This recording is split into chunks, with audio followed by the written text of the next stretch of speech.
webinar.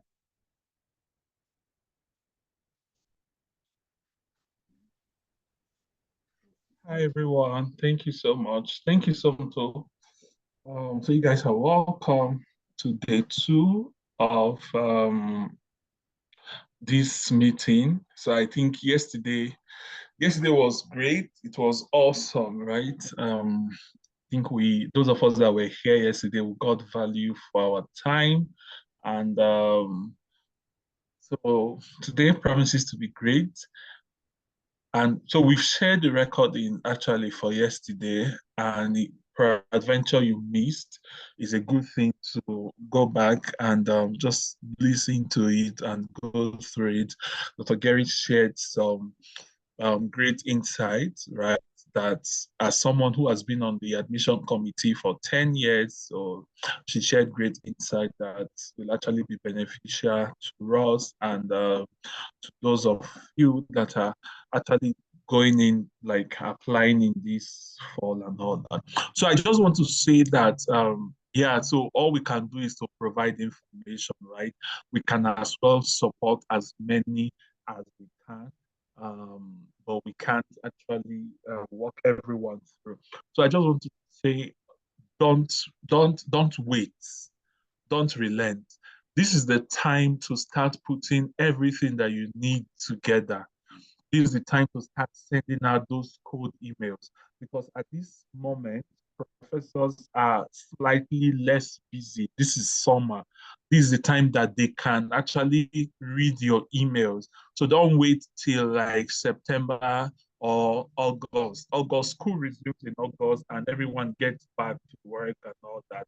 It becomes like so busy. So don't wait till that time before you start sending out cold emails.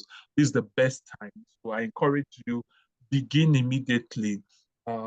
There's one thing about procrastination, right? If you don't get on something quickly and with full force, you begin to procrastinate and you find out that you're not able to get the best that you want from it. So if you're interested in graduate school, go all out for it. Set your goals. What are the goals? How many schools do you want to apply to? By now you should already know, okay, I'm applying to 10 schools, I'm applying to 20 schools. So you should start working towards that already. So let's sit back, and I believe that you all will have a great time um, today learning from Stephanie and Gideon. Thank you so much, Sonto, for all you do. Yeah. Okay, thank you, Joshua, for that wonderful introduction.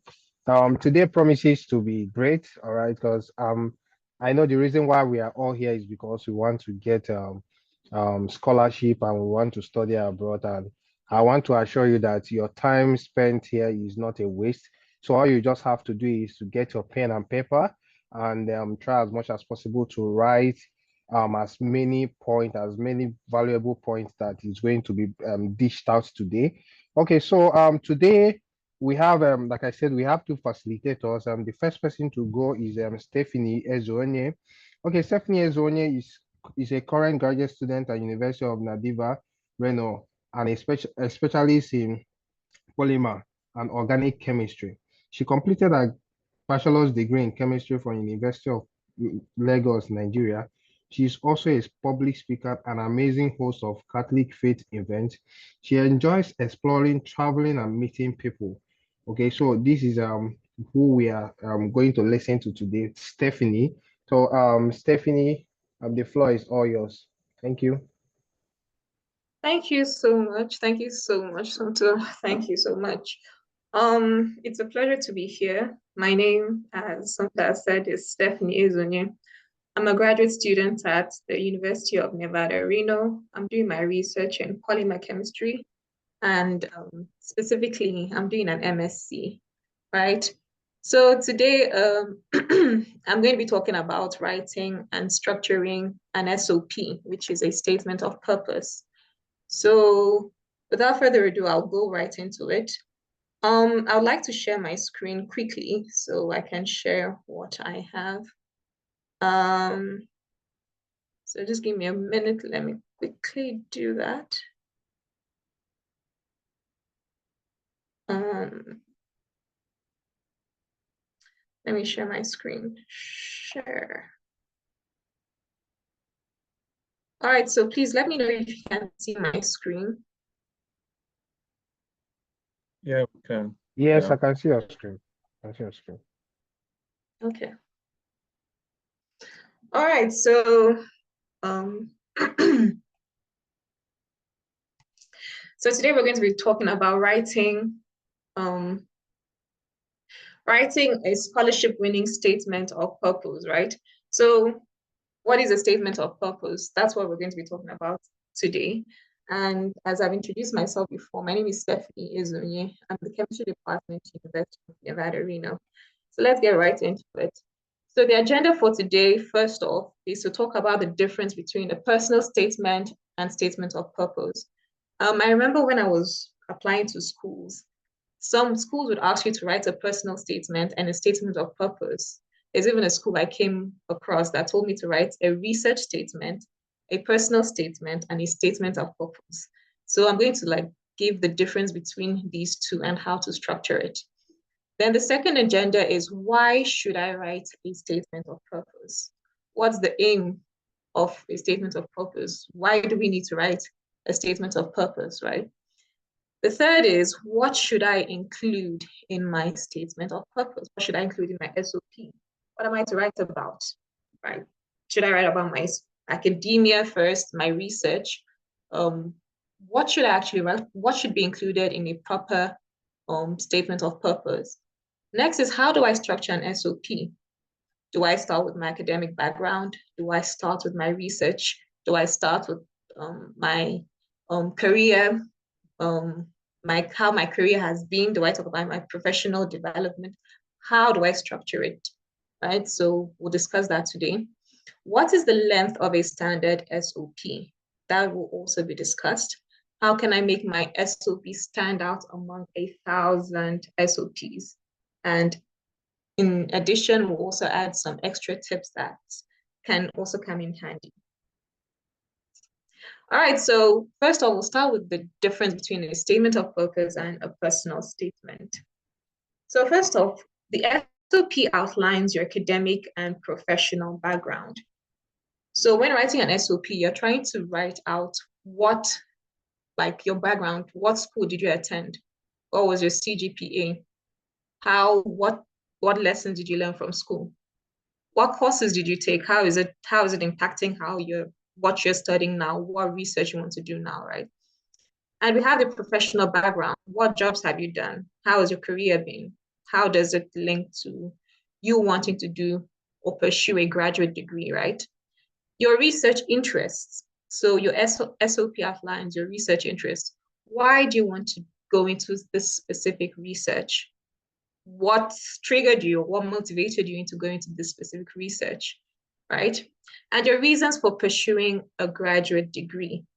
What's your reason? Why are you choosing an MSc? Why are you doing a PhD? Why are you not doing a PhD, but instead you're doing an MSc? So everything should be shown in your SOP. Your SOP also demonstrates your qualifications, right? Your understanding of the field and your fit for the program. So typically your SOP is a way of selling yourself. You're trying to sell yourself. Like for Philip and you don't need to, all the things that you need to do, the right things.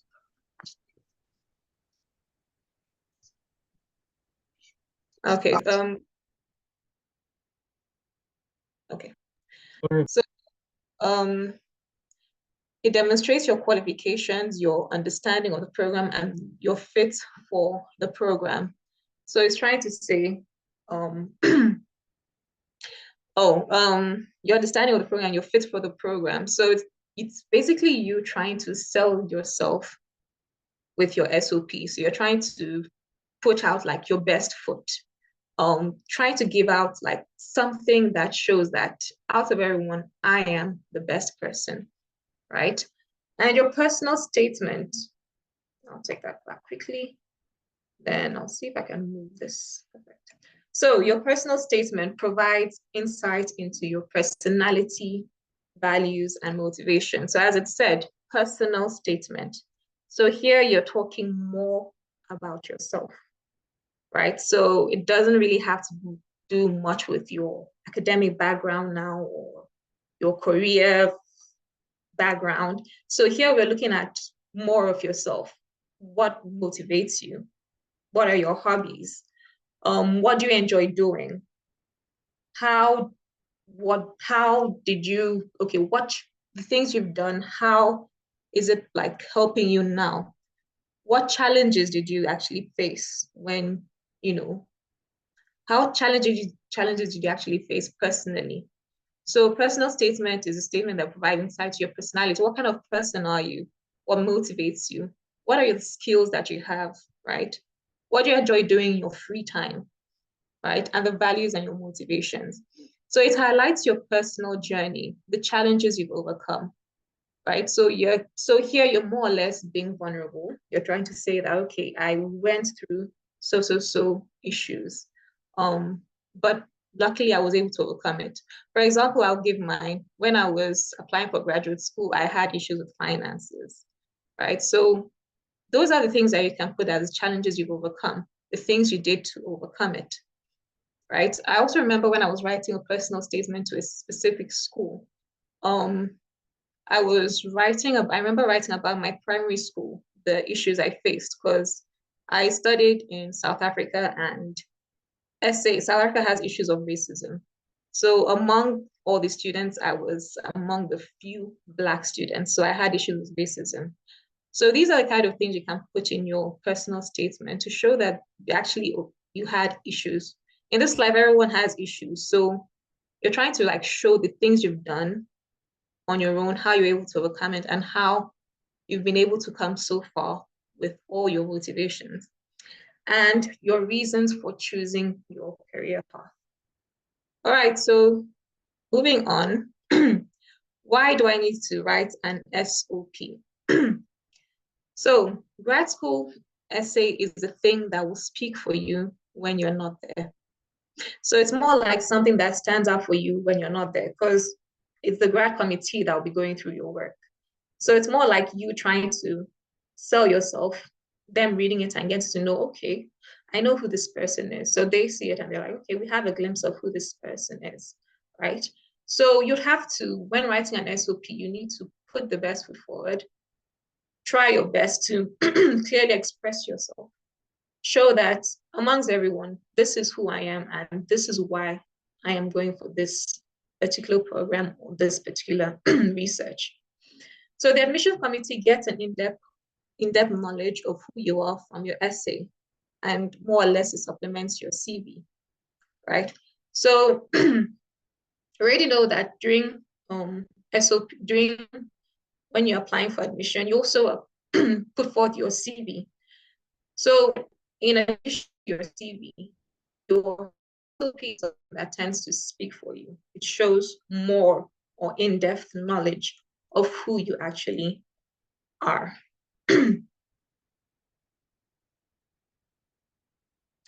So what should I include in my SOP?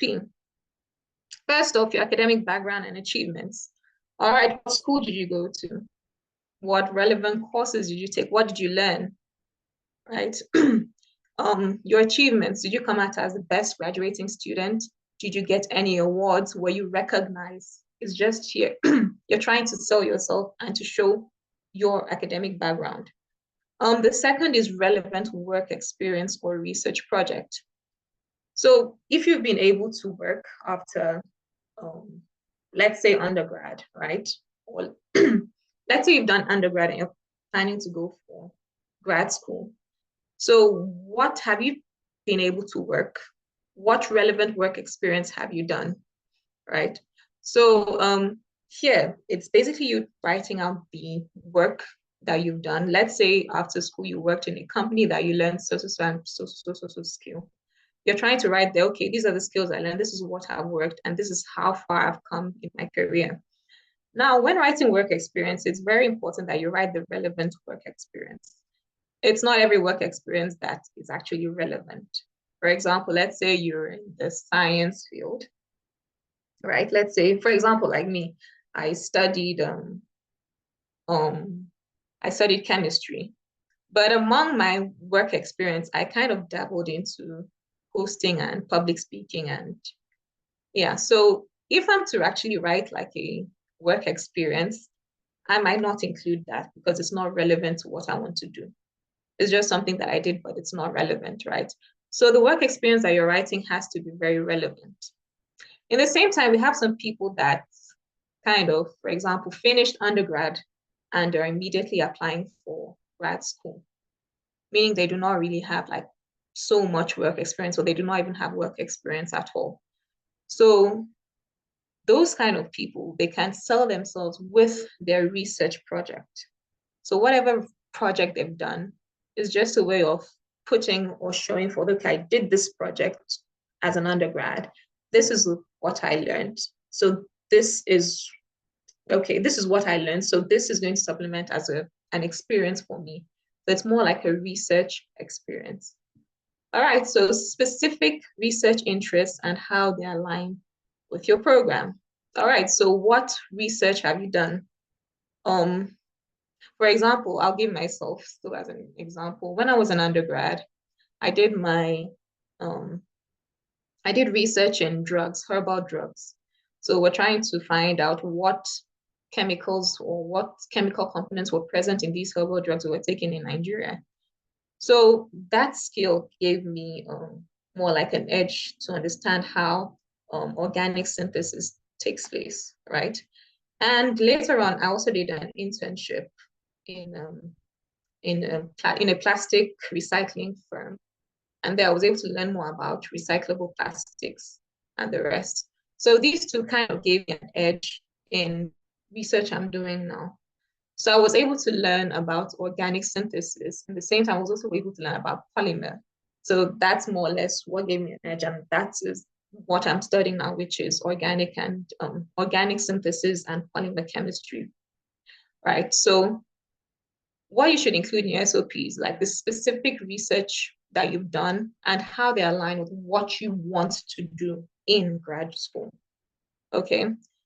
Your career goals and how the program will help you achieve them. What do you plan on doing in the next 5 years? What do you plan on doing when you graduate from grad school? How is grad school going to help you in fulfilling whatever desire you have in the future, right? So your career goals has to be stated. What do you want to do in future? So now you want to do this. How is it going to help you, right? So, so I'll still give myself as an example. I remember writing that one of my goals was to become an environmental consultant, right? And getting this skill or doing this research would help me in achieving it.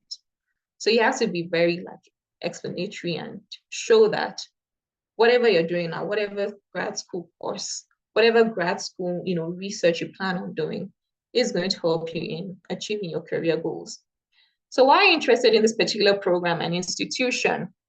Why not out of all the institutions, why did you choose this specific institution, right? So in this part, it's more like saying, okay, out of every institution, this is the best. Why? Why is it so? Why do you want this? Why do you want this specific institution? So I remember when I was writing mine, one of the things that made me to go for University of Nevada, Reno was the supervisor. So I was looking for, so in all the schools I searched for, because I searched in like over 10 schools, I was looking for someone that had, that was doing research in polymer, because I wanted to deal with plastics. I wanted to do anything that was relating to environmental work. So why out of all the schools? So there are other better schools, but why did I choose this one? It was very easy. The answer was very easy for me. I had a supervisor that was very interested in her research. So that's what made me to push for this school, right? So those are the things you should include in your SOP.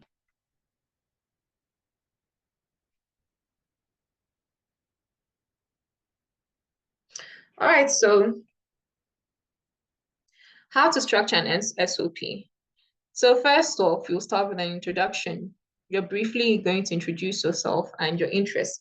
So when writing an SOP, I always advise you you structure it into like 5 paragraphs maximum, 5 or 6 maximum. And in each paragraph, for example, paragraph 1 should have your introduction, paragraph 2, your academic background, paragraph 3, your research interest, paragraph 4, your career goals, right? And the last one is fit for the program. Why did you choose this school?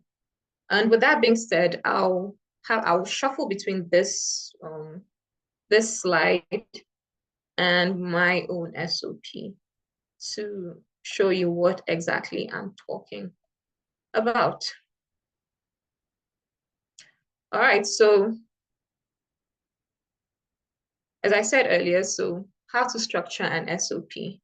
Firstly, you start with your introduction. Briefly introduce yourself and your research interest.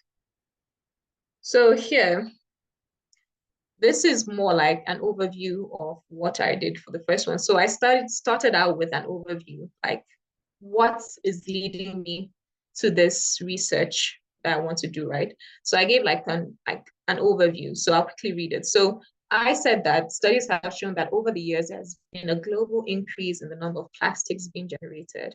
And this has contributed largely to environmental pollution.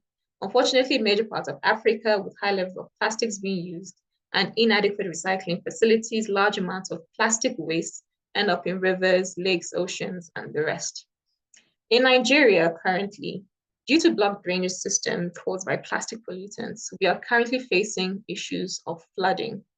So to tackle this issue, I am interested in focusing my research on synthesis of degradable and recyclable polymers.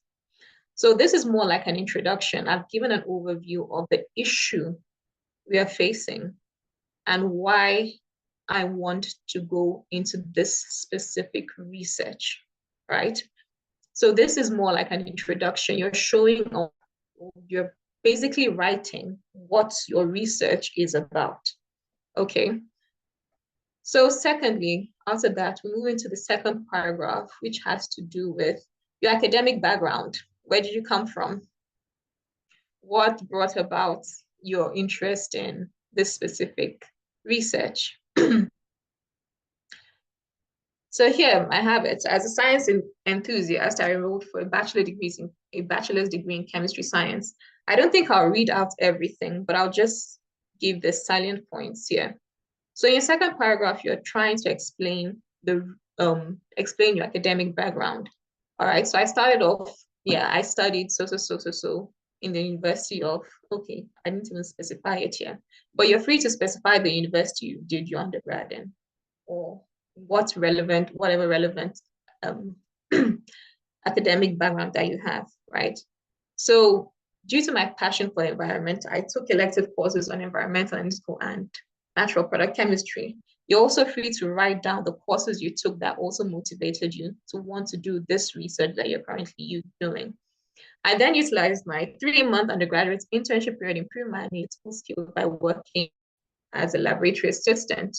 I also write for your internship experience.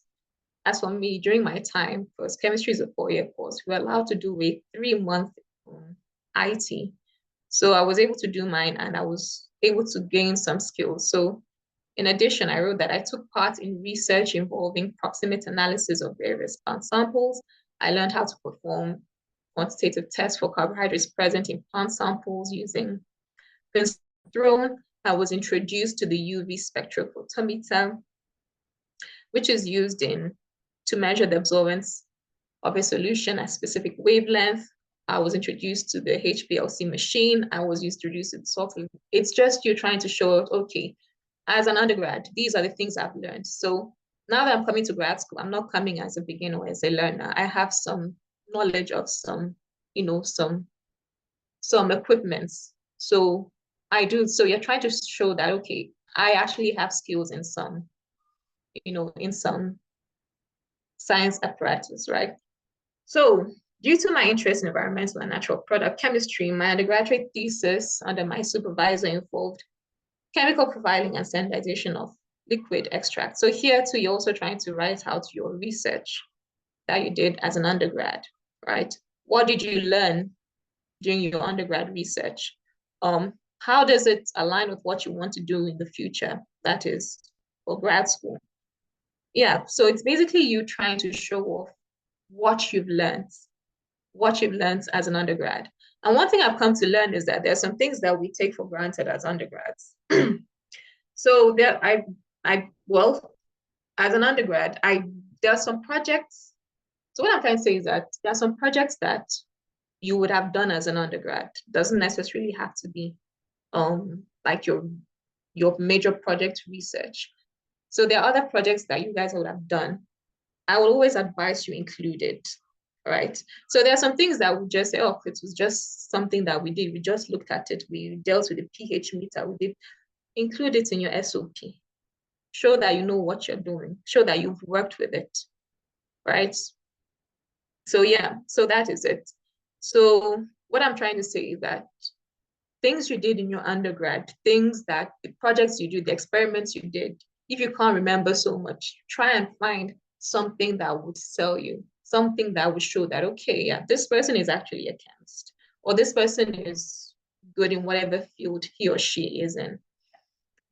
All right, so the third is your research interests. Discuss specific areas of interest and potential research projects. All right.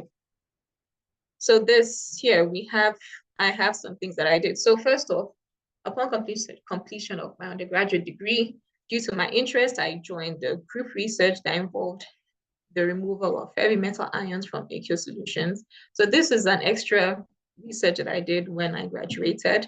So I joined a group and I kind of took part in the research, not fully, but I kind of joined in taking part in this research.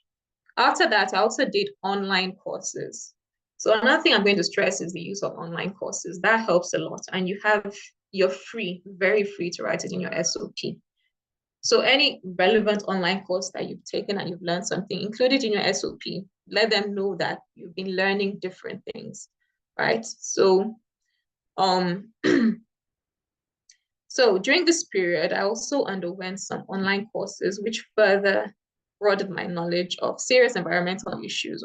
So I have one of them titled Tourism and Environmental Sustainability from the University of Copenhagen, which involved research conducted in Zanzibar, an island in southeastern part of Africa, known for its high levels of tourism, and at that time suffers from environmental pollution. So these are the things I did to just, boost my SOP, something to show that, okay, you actually have interest in this specific research that you want to go into. All right, so regarding online courses, I always advise people to use Coursera. There are lots of free online courses there that can actually help you. Feel free, try it out. I did more than one, but these are the ones. So these are the ones that I actually included here. And I also stated that these issues sparked my interest in environmental sustainability and motivated my graduate research in recyclable and degradable polymers, the reason for wanting to be part of the school. Okay, so career goals, explain your long-term professional objectives. So first off, so you're going to be explaining your long-term professional objectives. So before I even go to that, which is stated here as my future plan, I stated that I see many ways in which I can apply my learnings to solve problems. So I stated it here, and yeah, I gave so I kind of mentioned like studying this, I will be able to solve problems in so aspects, right? Then I stated my future plans. So I stated that I plan to continue in this line of study to further understand the empirical abilities and limitations of existing methods, right? And improve them towards achieving a safer, better, and more sustainable environment. So this has drawn me into two specific directions. Number one, going into recycling work. In addition, I would like to partake in and enforce recycling of plastics, right? And I would also like to go into environmental consulting, right? And address issues about environmental pollution. So this is more like a future plan. These are my goals. This is why I want to go and undertake an MSc in chemistry science. So I've stated my future plan, and now they know, okay, you want to study this because you want to achieve this specific goal. Then after, you have the last paragraph. How does it fit with the program? Describe why you chose this program and how it aligns with your goals. More like, why did you choose this program? Why did you choose the school, right? So why the University of Nevada, Reno? My experience and aspiration have made it clear that I will need an MSc to tackle these environmental problems, right? At the university, I'm very much interested in working with these people, right? Which I find very fascinating and closely related to my research interest. Now, if you're going to be applying to different schools, of course, you'd have to be changing, like you'd have to be altering, you'd have to be altering the names, right? And you'd have to also align each school with align your SOP with whichever school you're going to. So these are the people I specify that I want to work with. And thankfully, I'm currently working with the first person I actually wanted to work with, right? And which I find very closely related to my research interest. You're also very free to write down what they have done, like to show that you've actually read their research and show that, yes, it actually is very much closely related to mine, right? So I have taken time to go through their work and research websites to get more profound sense of research in their lab. So I am confident that I can live to the standards and of the department and stand out as an excellent student and researcher in the University of Nevada, Reno. I'm confident that all these resources will provide me with the experience I need to pursue an MSc. So basically, you already stated that this is the reason why you want to come to University of Nevada, Reno. You've seen that these people and the research they are doing is what has prompted you to come to this university. And you believe that learning from them would give you the skills that you need to achieve what you want to achieve in graduate school.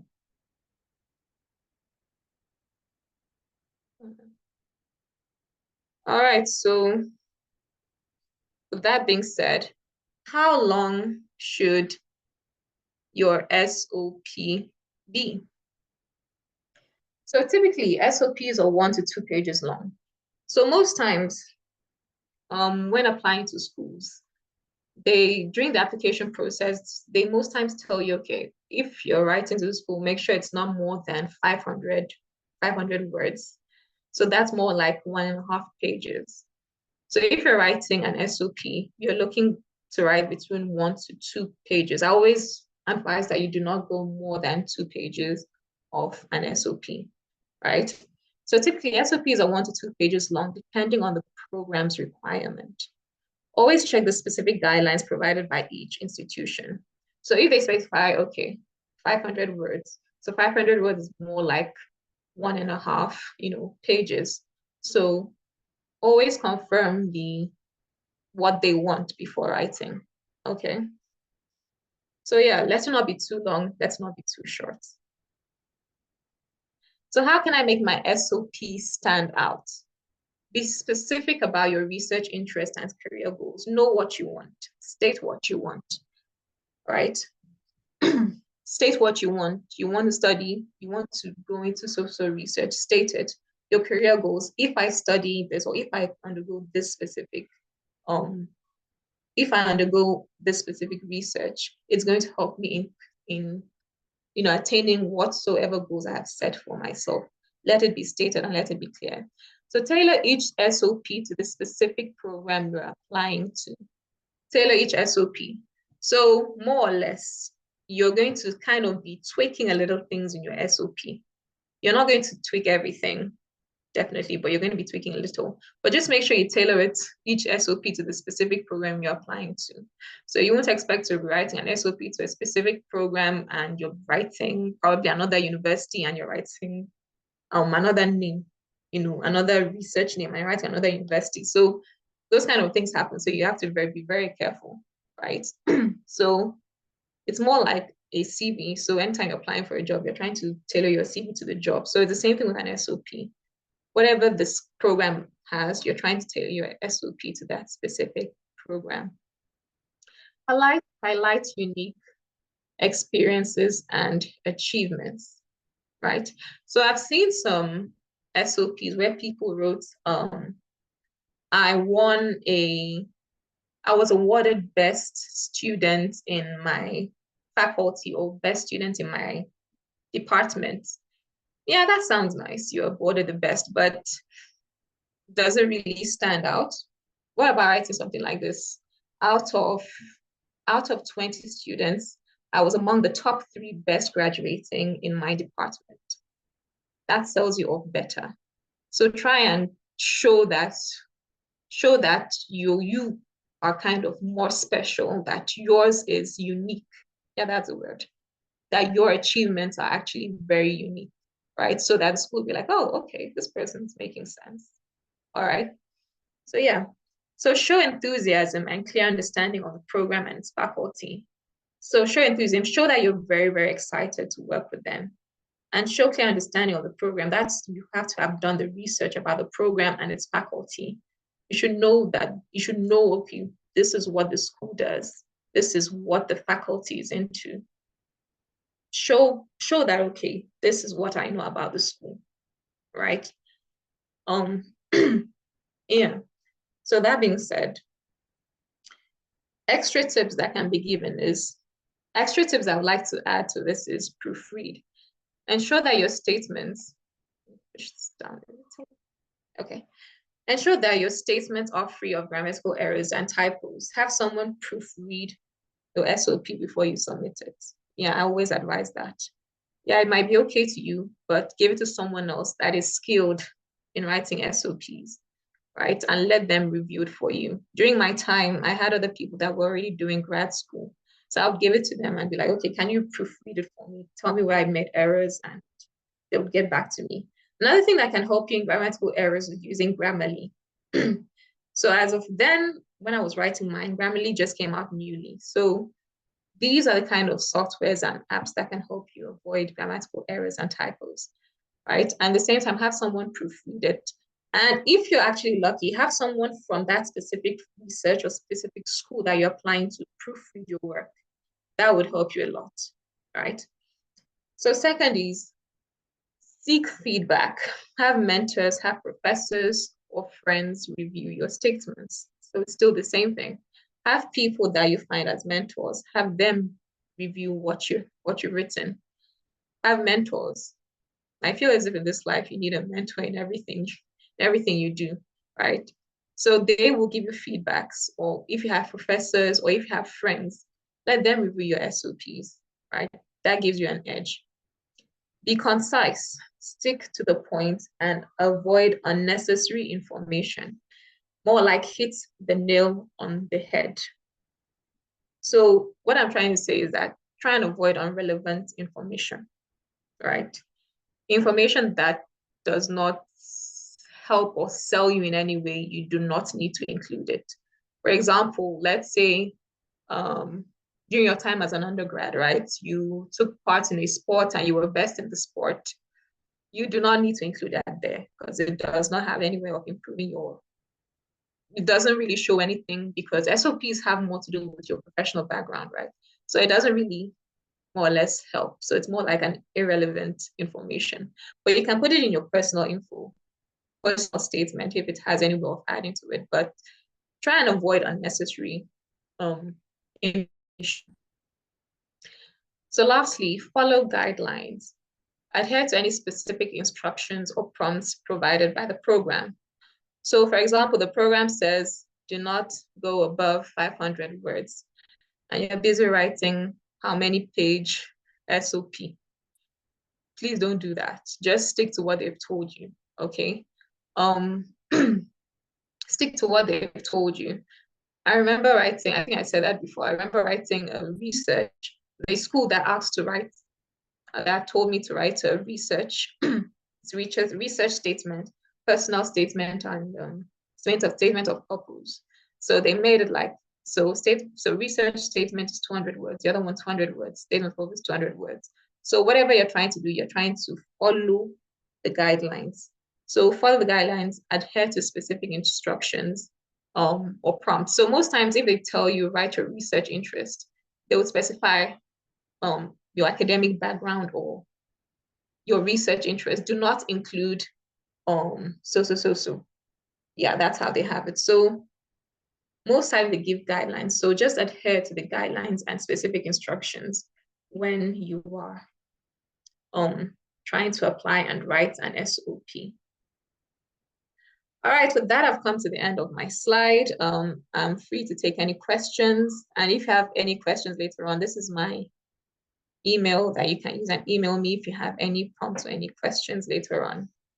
And with that, I think I can take your questions.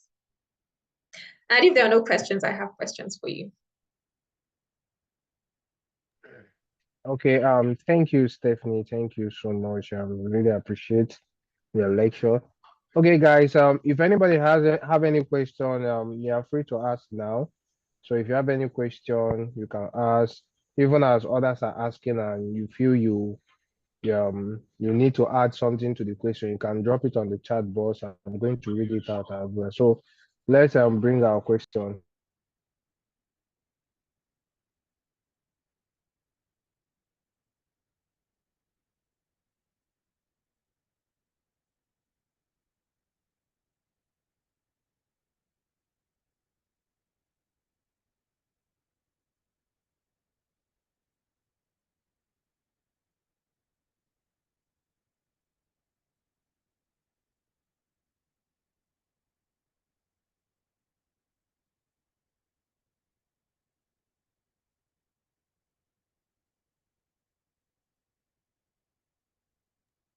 Okay, it seems as though there is no question at the moment.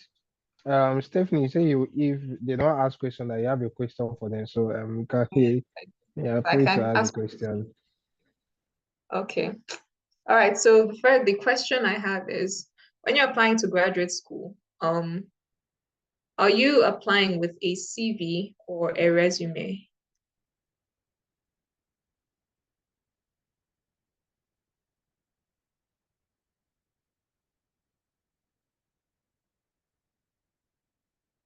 Okay, I think I've got somebody. Yeah, yeah, there's a lot of response on the the chat group. CV. Okay, perfect. This brings me to a second question, and I want to address this question to Richard. What's the difference between a CV and a resume?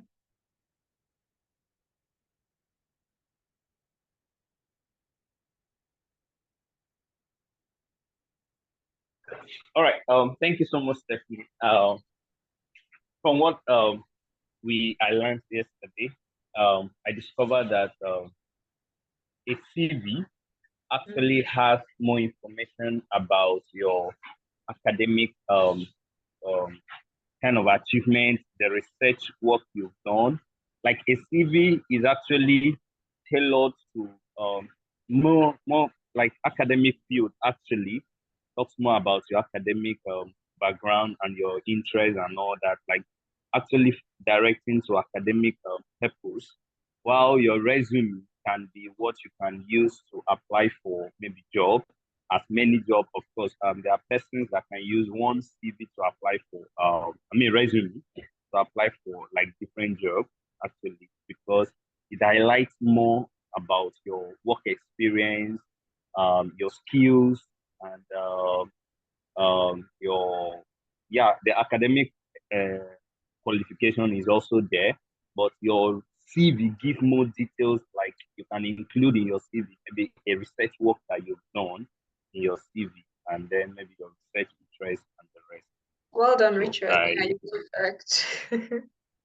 Yeah, so I actually wanted to know if everyone was very clear about the CV and the resume, because I know some people, they're like, okay, am I submitting a resume? Am I submitting a CV? So I just want to clarify the difference between the CV and the resume. But you answered it very well. Well done, Richard. All right, so I think that's it from me. So Somto, over to you. Okay, thank you, Stephanie. Thank you for your time today. I'm sure we really learned a lot. And also, I know some people might be having this in mind, but okay,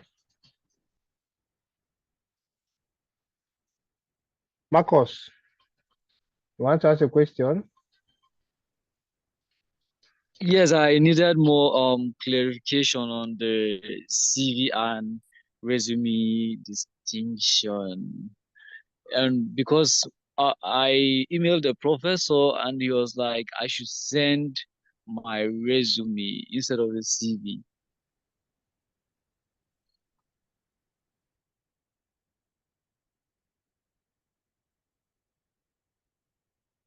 Okay, so you emailed the professor and he said you should send your resume instead of a CV. Yes. Okay. If I were you, I would send a CV and not a resume. Because the resume is more like talking about your professional work. Doesn't really talk about academic background. And I believe what they want to see is your academic background, your research background, what you've done previously, right? So if they are asking for a resume, I would advise you send a CV, a well-written CV, because that shows more, well, that gives an in-depth knowledge of what you've done. Okay, ma'am. In Thank addition, you. so Salki, were you here yesterday? I don't know. So if you were not, I think I went through CV, how to draft it, right? So did the professor tell you specifically, or did you send a CV and the professor said, no, I need a resume, or how did that happen? No, actually, it was when I sent him the cold email, then he reached out to me and then asked to see my resume. That was it. Okay. You see, yeah, so that's so sorry. I'm going to use you as an example now. Don't send code emails without attaching your CV, please. Oh, Don't, oh, yeah, so don't send code email without that. That professor was even kind enough. Some will oh, not even answer you. collect. Yeah, so because the first thing, some of them may not even have the opportunity to read your email. They just they just want to have um, a quick insight into your background. So where they will click on first is your CV. So and if your CV is not catchy enough, it's not well written, you are not even getting a chance for to prove yourself to the professor. So please, if you missed yesterday, go through. That was the first thing I shared my own current CV and how I went through that. So I think that will help you. You can use that to draft your own CV and all that. So for every code email, you are sending your CV. In fact, me, I liked also attaching my transcript as well so that they can also see the grades that you have. So please let it be like what you begin to do going forward. Okay? Okay, sir. Thank you. Yeah. Okay, we have All people that right. are raising their hands. Thank you, Joshua, for the response. So we have two persons. I think sorry if I didn't pronounce your name properly. I think um Sesu, I think Sesu, or sis Su. Yes, thank you so much for this great opportunity. Yesterday I wanted to join, but actually I slept off. I forgot about the program. I was involved in a lot of activities. So when I came back, I slept off. I wanted to ask this question yesterday. I've started this scholarship application last year, and I've gotten some offers that are partially funded, some like that of University of East Anglia. I got one, but though my documents were not completed, like the passport and the original certificate. So before I could rush to get them and forward to meet up the deadline, it elapsed. And a day before yesterday, I received a feedback that Due to that, I've missed the scholarship, though I still have the admission offer. So I didn't know how to go about this. And there are some that are applied, though the age was like the range was from 20 to 28, 29 years. And so I'm beginning to worry about this age, because most of the scholarship now they come with an age this limit. And me like this, by next year I will be clocking 30. So I wanted to ask this. How do someone go about this age of a thing? Because I actually want to get a scholarship to proceed. I read forestry and wildlife management. So I'm interested in environmental related courses, climate change, and ecology, horticulture, all those areas. So I don't know if I'm to like look for scholarship that my age will not be a barrier. So I don't know how to go about this.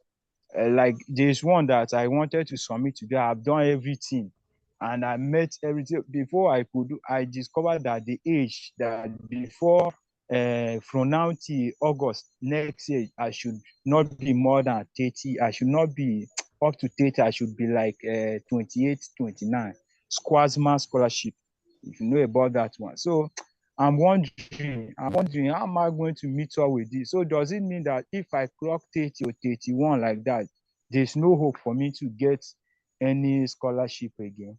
So that is a big challenge. I need to be uh, put through on this particular issue.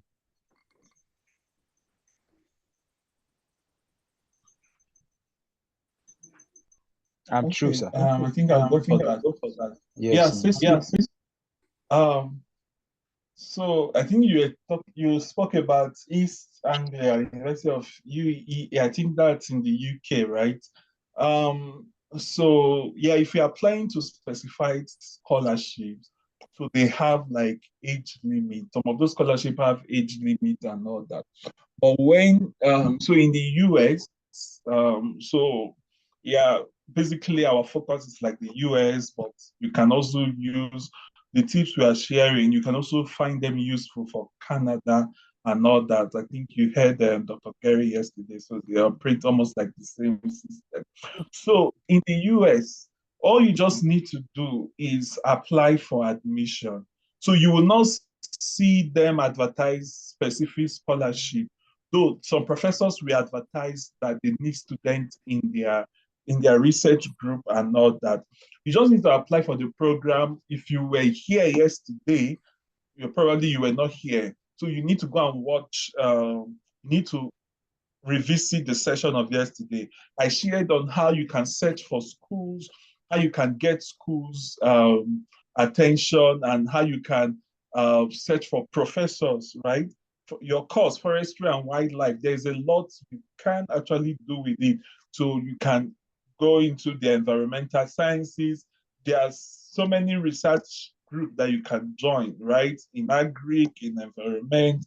And you know that I think around this area where we are, California, there's a lot of wildfire and all that. So, and there's a lot of research in that area and there's a lot of funding, right? So you look for schools in California, Los Angeles, the West Coast. I think we're in the West Coast. Definitely, I don't know how are we in the West Coast or in the Yes, we are. northern part or so? Okay, so you look for schools in the West Coast because there's a lot of wildfires, and you read forestry and wildlife. So just go through what we did yesterday. You will see how to search for schools. I said it and I explained how you can email professors. Your age is not a barrier, right? Age is not a barrier for graduate school. I was also at the age that you'll be clocking when I got my own scholarship and my own funding. So all they just want to see is, do you have any research experience? Do you have any self-leadership experience? Can you work independently and all that? So that's what they'll be looking out for majorly. So I think going through what we did yesterday will help you. Okay?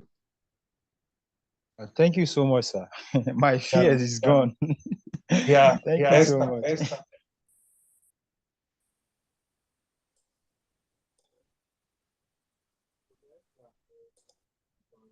Esther, I thought you had a question.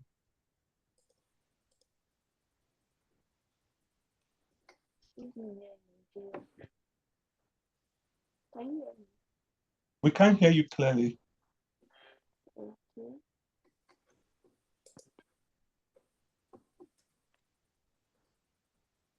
How about now? Yeah, bit better. Okay. So I'm directing my question to Miss Stephanie. Thank you so much for the wonderful presentation, ma. Please, I want to know this and the introductory part of the statement of purpose. Like, it has been giving me a lot of headache. I really don't know, and the information online is so overwhelming. I saw from your own statement you started with a general overview, while some will say you should start with personal anecdotes and thought-provoking question. Like, I don't know what will you advise me? Okay, so the thing is that there is no one way to it. You can start with a thought-provoking question. You can start with your one personal thing that happened to you that made you to want to go to this research. You can start with an overview. It depends on you. But just try to show or like explain what is prompting you to do this specific research. That's basically it. So it doesn't Thank you really so much. matter how or where but just show what you want to show. Okay. Thank you, ma'am. You're welcome. Hello, doctors.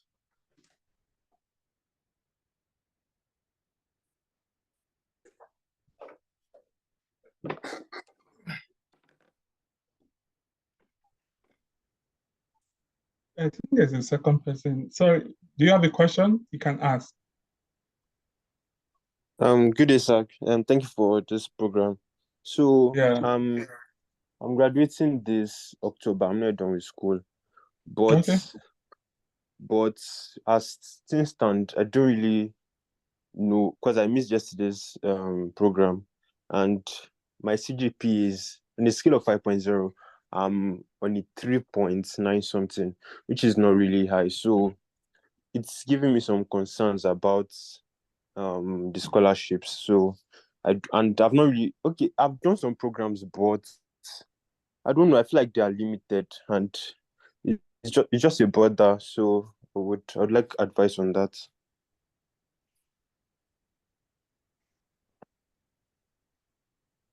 Okay. Yeah, so actually let that not deter you. 3.9 over 5, right, is not bad. I think when you calculate that on a 4-point scale, I think you should be getting about close to 3.5, maybe not 3. I think you should be above 3.0, right? And that's so the minimum that you need here is like 3.5 upwards, 3.6, 3.9 is okay. So let that not bother you. You shouldn't be discouraged with that, right? You're in final year. I think this is a good time to start applying. Like I said yesterday, if I had known the information I knew now, I would have actually started applying before even I graduated, right? You don't like, in America, it's only in Nigeria that we have NYSC, right? So you're like, so my wife recently applied for a program, and we're thinking what research experience will she put. She did final year projects, and I mentioned this yesterday. So she that I told her that's your final year projects. You analyze data, you collected data. That is your research experience. So you put it there. The professor you worked under, you name that his group, that's the research group that you worked with, right? You work with a team of people, you collaborated with people, you presented your data before faculty members. So you have some experience. So let that craft the story that you'll be telling, right? So let your CGPA not deter you, and also focus on sending cold emails. We saw Dr. Gary mentioned yesterday that sometimes your CGPA may be low, but once you show that you're an exceptional student, they can actually email graduate school and say, oh, this person, we are interested in admitting this person. So we want to give this person an exemption from the minimum CGPA. But your CGPA is not lower than 3.0 on a 4-point scale if you do that calculation. I think online on Google, once you just search how to convert CGPA from 5-point to 4-point, you see so many tools online that you can use to do that. After I applied to UNRO, they had to send me like an email. They had to send me an email that I should send my, is it UNRO, I think, or University of Kentucky one time, that I should send my GP on a 4-point scale. So I had to do that conversion online. Yeah, so that should not discourage you.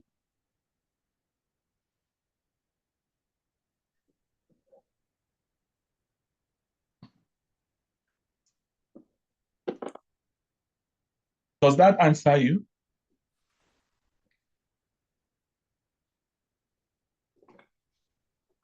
Yes, sir. Thank you, sir. All right.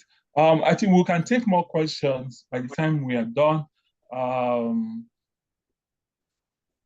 Okay, test scores like GRE, English test, and all that.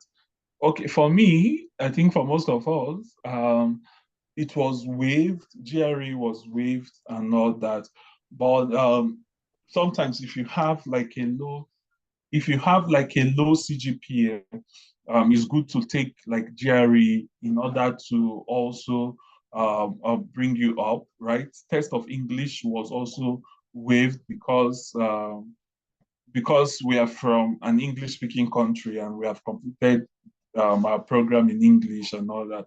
So, so focus on schools. If you don't have at least GRE and TOEFL, focus on school that will grant you waiver for those. And I think many schools right now are waiving GRE and English test. Yeah. Okay, Somto, over to you. Let's get on the next session.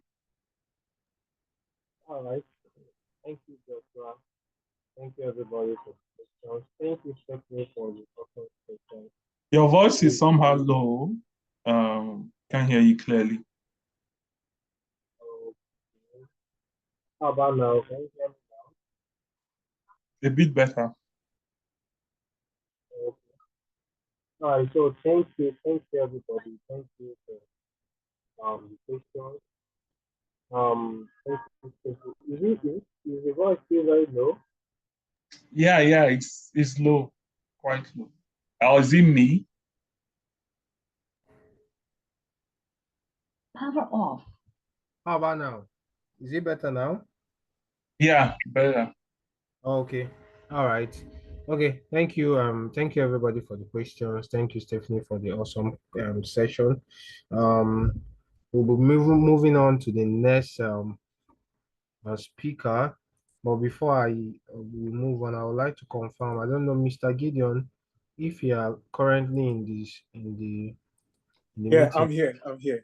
You can. Okay. Okay. All right. All right. Okay. So the next speaker we have in line is Gideon. Okay, Gideon is a first graduate student at the University of Nevada, Reno. His research is focused on computational chemistry. Gideon completed his bachelor's degree in chemistry at Kwame Nkrumah University of Science and Technology, Ghana. Gideon loves playing lawn tennis, pickleball, and table tennis. He enjoys listening to music and TED Talks. So, ladies and gentlemen, I welcome Gideon to the session to talk to us about navigating scholarship routes. Hi, everyone. Yeah, welcome, Gideon. Welcome. Okay, thank you. Thank you very much. Joshua. Hello, Joshua. Is Joshua on the line? Yeah. I'm trying to join with two devices, but it's not permitting me. Is that possible? So can you get me the meeting ID and the password? Okay, I'm sending to you right away.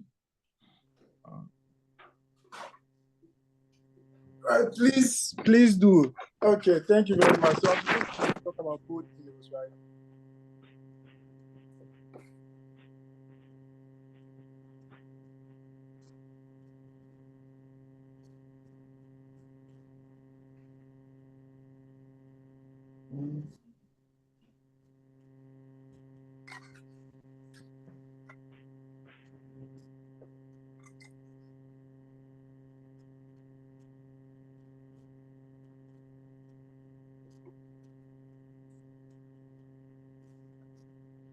Okay, I think I sent it to you.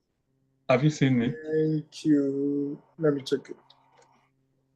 Here on Zoom, like a personal message here on Zoom. Okay.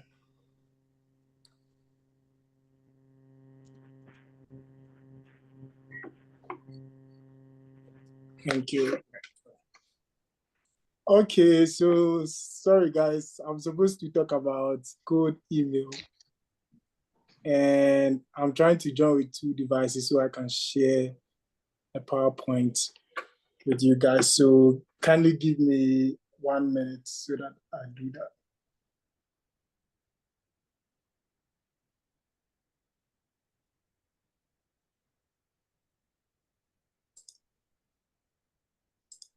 All right, so when we talk about code email, can anyone give us a description about what code email is? What is code email? I mean, we've been hearing code email, code email, code email. So what is it about? Okay, I think it's an email that is code. Oh, okay. Wow. All right, that's That on is a very lighter note. simple. Yeah, but That's can on a anyone lighter give note. us a detailed description of what code email actually is?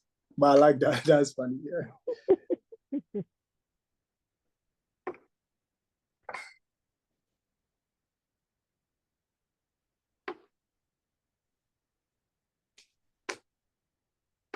Right. So if nobody's going to talk, then let me do the talking myself. So code email is about sending an email to someone, right?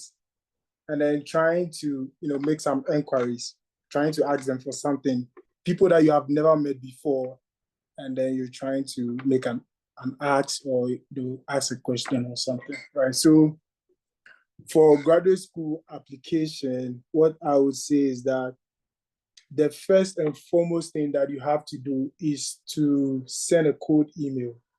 I mean, sending code emails, are very, very, very important. They are very important because before I launch to my PowerPoint, for some of the applications, like for some of the schools, you need to pay application fee, right? So, would you pay $100, $75, $95 to about 10 schools and end up not getting into any of them? Or would you prefer to rather send a code email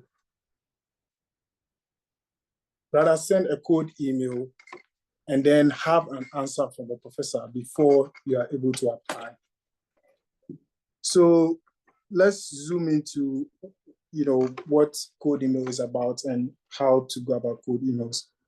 All right, so for graduate school application and securely funded, code email is a very great weapon. All right, so for you to be able to get funding into certain schools, it's very imperative that you write code emails to certain professors before you apply to the school. So a result-oriented code email must have the following parts. It must have a subject, right? So the subject of the code email is very important. If you don't put the subject very well, if you just put anything there, it wouldn't make sense. A typical example is a certain lady sent me a code email that she sent to one professor and didn't get a response. Now, the title of the code email was a collaborative research. So a collaborative research for a code email doesn't make sense at all. One, if you say collaborative research, it means that probably you are a faculty member of a different school and you're trying to do a collaboration with the professor you are trying to code email so you can do some work, right? So it doesn't make sense for a graduate student putting a code email that way, right? So you have to make sure your code email has a very nice title. Like, for example, you can say enquiries for graduate application or enquiry to join your research group for fall 2025, or a prospective applicant seeking to join blah, blah, blah research group for the fall 2025 or spring 2025, right? So if the professor sees such an email, okay, he will say that, oh, maybe this student wants to join my research group or just trying to make inquiries about joining the research group, right? So it makes it easy. Now let's move to the second point. Sorry, Yeah. have you tried joining to share your slide? I'm still working on it, so we can continue. Okay. When I get started, just share. Right, and then secondly, you must also introduce yourself. So introduction is very important. You can't jump onto anything just like that without introducing who you are, introducing the school you completed, introducing to the lecturer let me say, for example, the program you did in your university and your GPA, right? So you can say, my name is Gideon. I completed Kwame Nkrumah University of Science and Technology in this year. I pursued this program with a GPA of this out of that. That makes sense, right? So first of all, you need to introduce yourself so that the professor knows who he or she is having in the code email. And then secondly, you must also describe your research, right? So describing your research is very important. So you have to let the professor know the kind of research you are doing. So if you are still in school, if you are still in final year, you can let the professor know about the research, ongoing research you are doing. And then secondly, talk about how the research aligns to the kind of research the professor is doing. All right, so it's very important. A second, please.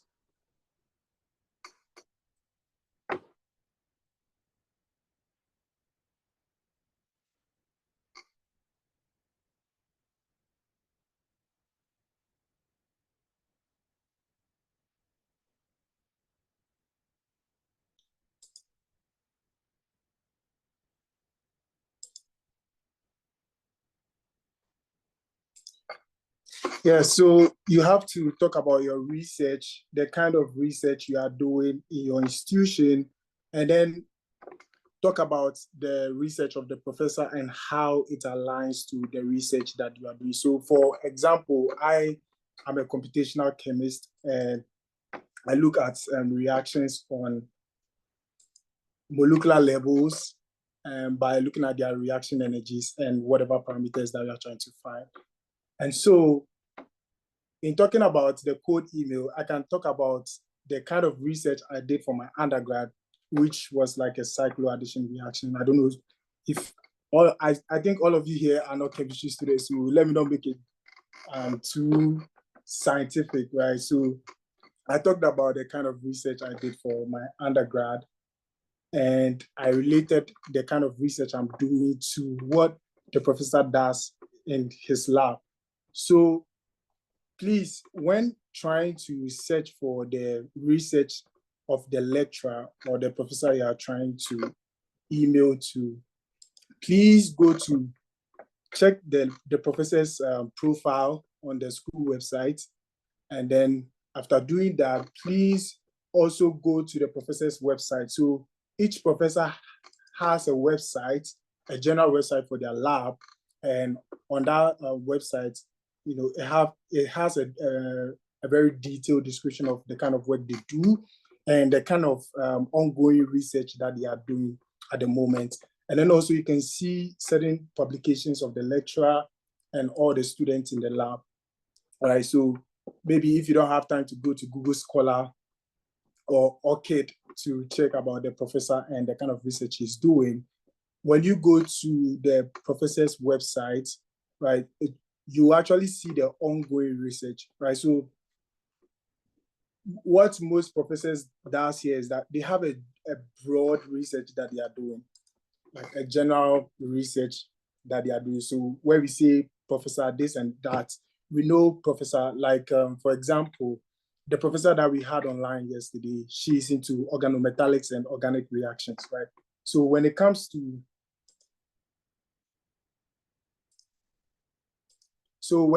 to organic and then organometallic reactions, we know Dr. Gary for that, right? So that's what she's known for. So that is a general, overview of what the lecturer does.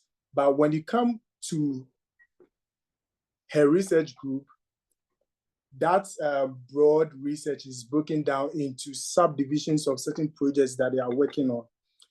And most importantly, you will not find this on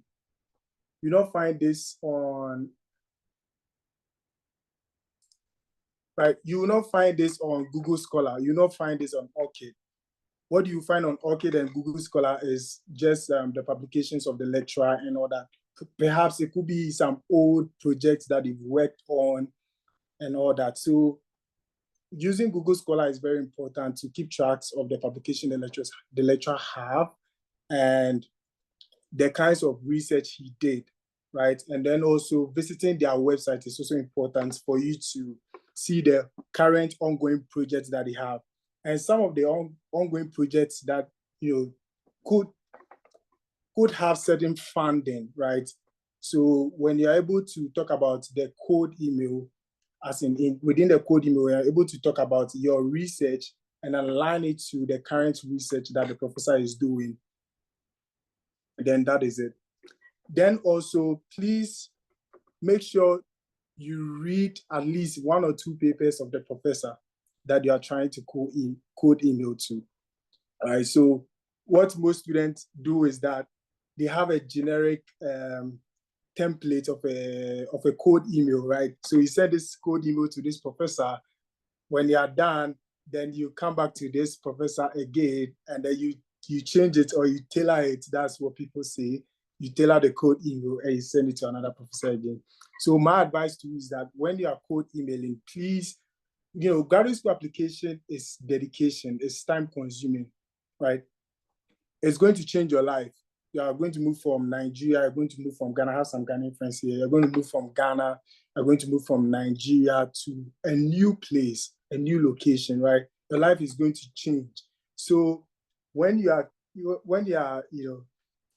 doing the graduate application, please invest time. And investing time means that you have to spend time reading 1 or 2 papers of the professor and then knowing the kinds of research that the professor does. So it's a little time consuming, but you still have to make time for that. And then also,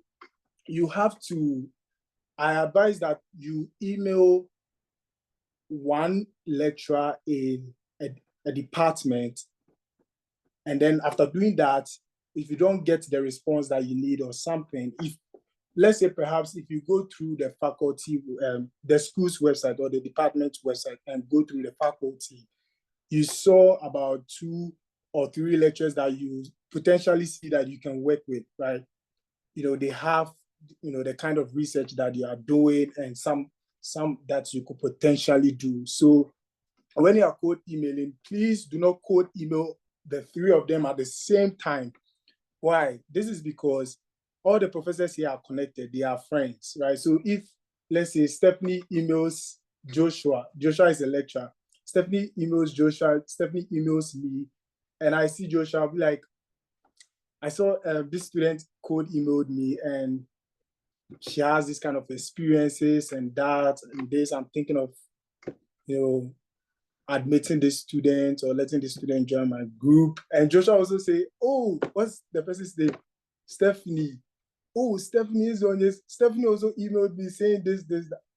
Right? You see that you be stuck. It means that you're not genuine, right?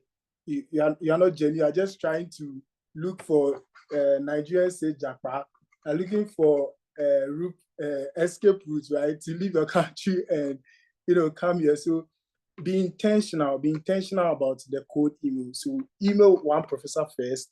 If you don't get the kind of response that you want, then you email the other ones, the other options that you have, but do not email all of them at the same time. So that's a general advice. Okay, I have my device on, so let me share my screen. Recording in progress.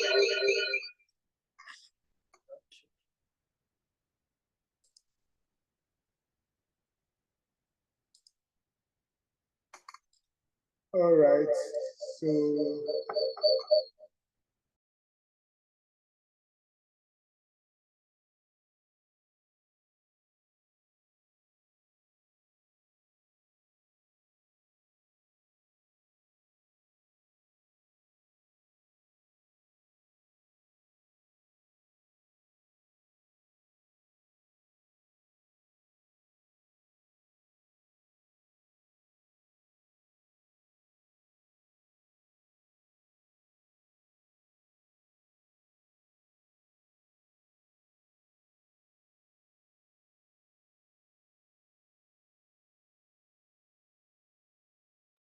We can't hear you, Gideon. all right, can you hear me now? Yes. Thank you very much. So this is a small presentation, right? It's not really detailed, but I'll do a lot of talking. So, right. So how to draft result-oriented code emails, right? So for gaining admission to graduate school and obtaining funding, sending code emails is an excellent strategy. An effective code email aims a typo. So it aims at achieving results, which should include the following, right? So for the code emails that you have to draft for your graduate application, first of all, you need to have a subject or a heading, right? So for the code emails, when you're sending an email to someone, you see the subject over there. So as I talked about earlier, make sure you have a very catchy subject, right? You shouldn't just put anything there. And then two, you have to talk about yourself. So the introduction, you need to talk about yourself. So that sends me to the next slide. Right, so write a brief introduction about yourself. So start your email with a simple greeting. Hello, Dr. Ezonye. Most people here are Nigerians. I want to use Nigerians. So hello, Dr. Ezonye. All right, that's Stephanie's last name. Or you can say, hello, Dr. Stephanie Ezonye. So when you use the first name, you need to add the last name to it. You don't have to say, hello, Dr. Stephanie, and just leave it. And then two, you also have to include a short introduction of yourself. So mention your name, your current year of study, the school you attended, and then your academic field of interest, right? So I know for some of you here, I think yesterday someone was asking about economics, right? So was it economics or MBA, one of them? So this person in question is a medical doctor and wanted to pursue or wants to pursue an MBA in the US, right? So you have to talk about your academic field of interest, what you previously did and what interests you now and why you want to do that one. And then also you need to explain how you discovered the professor's work, right? So that's very important. So most of you, I know most people lie about how they discovered the professor, right? Some will say they discovered this professor here or there or somewhere, which might not be true, right? But still have to talk about where you discovered the lecturer. And so for example, my lecture that I discovered, we used his one of his papers for, when we're in undergrad, we used one of his papers for referencing, right? So that was how come I saw the name. And when I was going through this graduate application, I saw his name again when I was checking University of Nevada, Reno. So it was very insightful. I even told my professor about how I found his work, the kind of paper we used and all that, right? So it's very interesting. And then also discuss your research. So that's very important. Before you even jump onto the professor's work, you need to discuss your own. Right? So discuss the kind of research that you did, or if you are still in school, the kind of research you are doing. And then two, you need to elaborate on why their work of interest aligns to yours or interests you. So you need to talk about the alignment, right? So let's say you are from biochemistry and you want to pursue a degree, either master's degree or a PhD degree in chemistry, right? And then you did, let's say, the research you previously did for either your master's or your undergrad was in medicinal chemistry or something, and you now want to pursue a degree in chemistry, you need to talk about your research that you did in biochemistry and make sure that the research that you're going to talk about aligns one way or the other to the professor's work. It might not be entirely. So the kind of research I did for my undergrad is not entirely the same. Like it's nowhere close to the kind of research my professor does. But we use the same, we use similar softwares and then some other stuff, right? So you need to talk about some of these things. And then also you need to show your interest in helping them with their research, right? So what will actually draw a professor to you or to your code email is that you need to show them. So after talking about your research and how your research aligns with that of the professor, you need to talk about how you help them in their research. Now, how would you help them in their research? It could simply be by you reading their papers. So when you try to read their papers, and then when you go through them very well, you get some questions right from the papers. Oh, so they used this. Okay, so for example, let's say in my undergrad, we used to use a software called Spartan for our molecular modeling, and and with the research I'm doing with my professor, we use entirely different softwares, right? Now, these DFT methods, so we use a certain method, it's called the DFT method. This DFT method has certain errors. These errors varies with, the kind of softwares that you use, right? So it has effect on the kind of results that you're going to obtain and all that. So a simple one could be that, oh, so I read through this paper of yours, which talks about blah blah blah medicine. Let's say Stephanie, as Stephanie said, herbal medicine, right? So she did, some phytochemical screening stuffs in the kind of research that she did. As she could simply say, okay, so I read your paper, and it was talking about the medicinal properties of this drug and that and that and that. And this method was used for the kind of research that you did.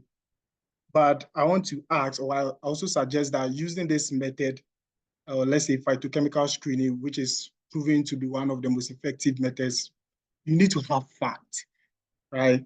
So have facts. That's what I'm trying to say. Have facts, right?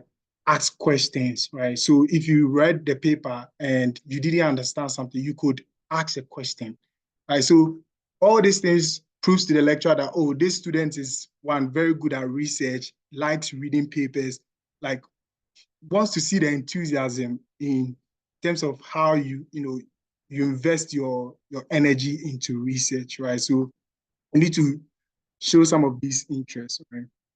And then also, if I know some of the positions are advertised, right? So you see some advertised positions on LinkedIn and all that saying this professor of this school, blah, blah, blah, needs graduate students for masters and PhD and all that, right? So if it's about those advertised position, make sure you also state about it, right?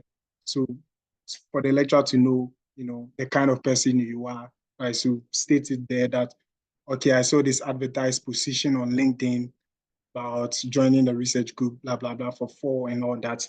You have these experiences which could help in the kind of research that we are ongoing project that you're doing and all that, right? So you need to describe all this. And then also you need to describe how excited you are about joining the kind of research group that you want to join. So for me, I was so much excited to join my professor's group. Like nothing could stop my joy. I was very excited because he had everything I was looking for in a professor. And then with the kind of research that I wanted to do, he had everything. He was skilled. Like, so, graduate school application, it's a little time consuming. So you need to invest time into, doing a lot of research. So for me, I did a lot of research about this particular professor, right? The one I'm currently working with right now.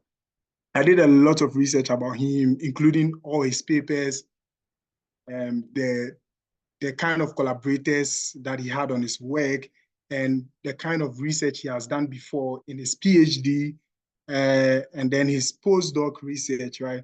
And then the kind of people that he had on, the research paper, right? So he had one of the world-renowned, he did his PhD with one of the world-renowned physical chemists in computational chemistry.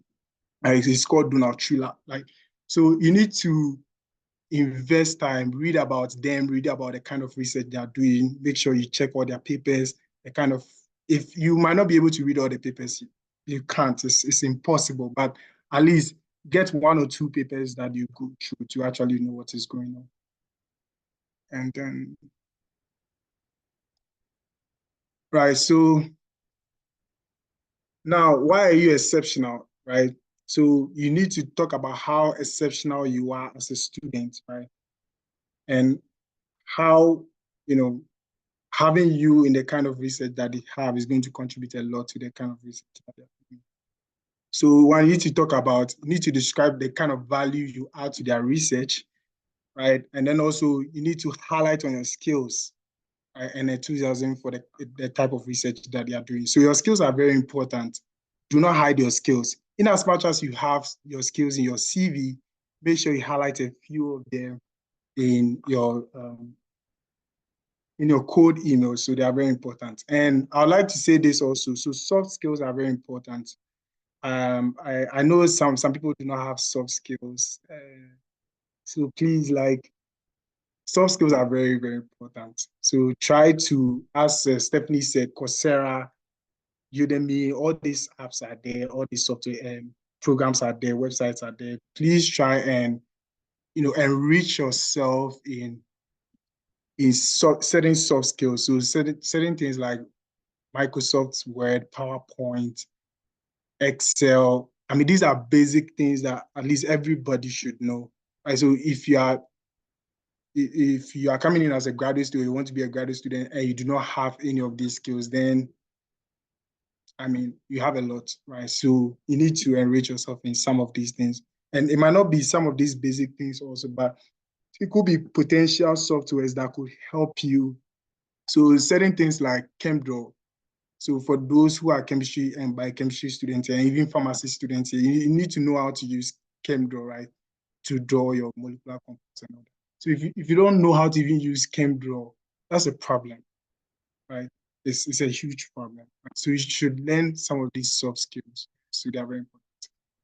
And then also I talked about this earlier on. So your relevant experience. So if you have done any volunteering work, and then if also, I know some people here have been out of school for a very long time, you're working now and all that. So make sure you highlight on your experiences. For those of you who even have certain job experiences, you have like greater opportunities, right? Because you have been in the work field for a very long time. And that is what school is about, right? So you are being trained here, either as a master's student, a PhD student. You go out there and then you work, right? So the working experience is very, very, very important, right? So for some of you in the STEM field, working in the hospital, working in the pharmacy, and all these things, all those experiences are needed. You could talk about them and how, it will be applied in the kind of research that the professor is doing. And then also you have to discuss the qualities that makes you a strong candidate. That is very important. Certain things like you can study on your own, certain things that you, with little or no supervision, you could do effective or massive work. All these things are very important. You need to state them, right? So one problem is that most supervisors or professors have with we the students is that with little or no supervision, you can't do anything, right? So for graduate students, they expect that you should be able to at least do certain things on your own, read materials on your own and understand them, conduct certain research on your own, right? So the only time you can only reach out to them again is where maybe you run into problems and then you come to them saying, okay, Professor, this and that, I was trying to do this, I use this method, I use that method and all that, and it wasn't working. What do you advise I do, right? So that's what graduate school is about. You should be able to do things independently, right? So if you are that kind of person, you should highlight all these things. All these things draw the professors to you, right? So they'll be like, oh, this student is good. After going through the transcript, oh, this student is very good. Wow. With the kind of research this person is doing or has done, I feel this person will be a great candidate for my lab or something. Do not hide your skills and your attributes. Do not hide them at all. If you have published a paper, make sure you include the paper and even the link to the paper. So when you talk about the research, your research that you are doing or have done and how it aligns to that of the professor, you could leave the link below, right? So that the lecturer can see your paper and your writing skills. So one thing about graduate school is not performing very well in graduate school is not about how good you are as a student in terms of passing your exams, in terms of doing baba. I don't know about how the slang in Nigeria, but chew and pour, like something like chew and pour to pass your exams. I know in Africa, that is what most of us do, right? We don't understand the material. We just do the chew and pour, write the exam. We do very well. So when you look at the transcript, you see A, B, B, B, A, B. It looks good, right?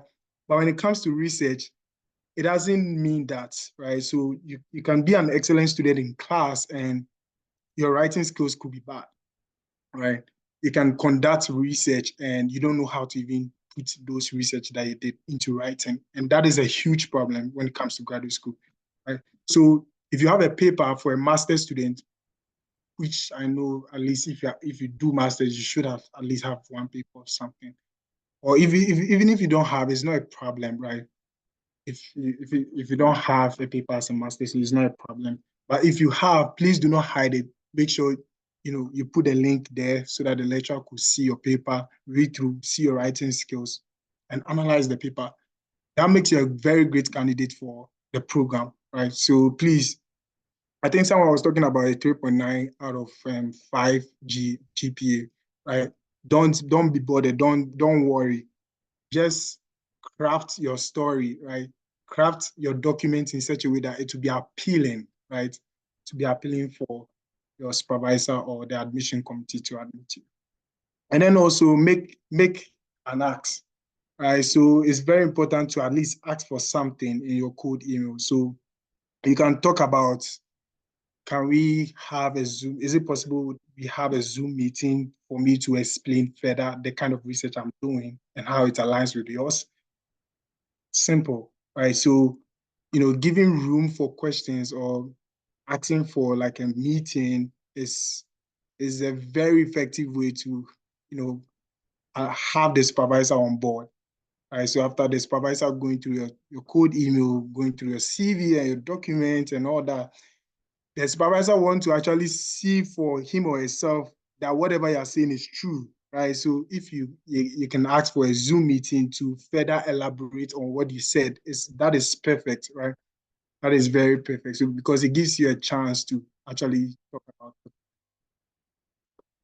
And then also attach your documents, so like your CV, transcript is very important. Do not send code emails without attaching this document, because after going through all of these, the evidence to whatever you're saying is your transcript and your CV. All right. So if you don't have your CV and your transcript there, it's like you have done nothing. You didn't do anything. So it's very important to do that. And so I'll end my presentation here, and my appreciation to Moses. So Moses is my friend on LinkedIn, and I had some of these wonderful insights from him. So thank you very much. If you have any questions, you can.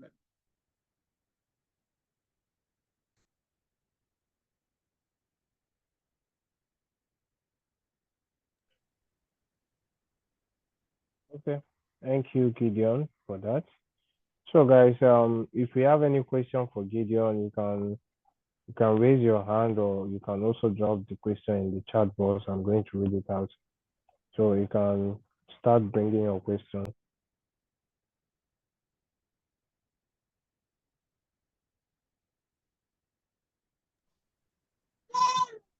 All right, thank you, Gideon, for that session. So okay, if not just for Gideon, because we have come to an end of the entire session. So if you have questions generally, questions that you feel okay, you need response to, you can actually ask.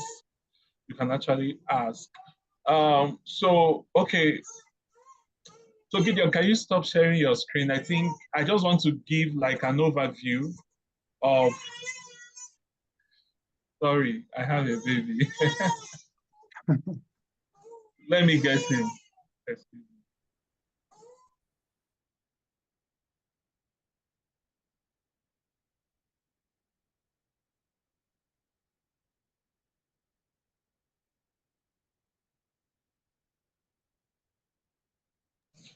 Okay, I just want to run us through my own code email that I used while I was applying. And I think that will kind of help to give context to what Gideon shared. So like most of the things that Gideon shared were what I also used. So just let me know. Can you see my screen? Yes, I can see your screen. All right. Um, so so I'll just read through. So remember Gideon said start like with an introduction, talk about where you met, how you found them. So this is one of the code emails I sent. Hi, Professor Tom. I had a conversation with Dr. and S. Wallace. So my story is kind of unique. I sent code email the same, almost the same format to the professor of biochemistry, the director of biochemistry program in my school here. He was the one that now, so don't be afraid of sending code emails to program directors and all that. So he was the one that now recommended me to this professor. So I had to mention, I asked him anyway, can I mention his name? And he said yes. So my name is Joshua. I hold a bachelor's degree, blah, blah, blah, from Uniport. I have recently submitted and defended my thesis, University of Jos. So I went straight to describe what I did in my MS. So that I want to point out this thing. So when writing your SOP or your statement of purpose, right? Don't, instead of telling, show your skills, show the skills that you have. See here, I did not just say, oh, I have an MS, I have a master's degree, or I graduated with a master's degree. I went on to explain what I did during that master's degree, focusing on evaluating the dash, dash, dash. And also, I mentioned that I acquired skills in this equipment while I was doing that. So, and I also explained briefly that I volunteered as a graduate assistant in the department and assisted faculty members. So it doesn't have to be bachelor's degree, you must have done something with volunteering, right? So you can also state that. So I have over 3 years laboratory experience, and I'm a certified lab technologist and educator with Dash. So now going into why I'm emailing them, what attracted me to them. My love for more advanced learning wouldn't let me take a break. I find your research focus on synthetic and medicinal chemistry quite interesting and aligned to my research interests, right? More specifically, which of his research interests? Remember, Gideon spoke about the fact that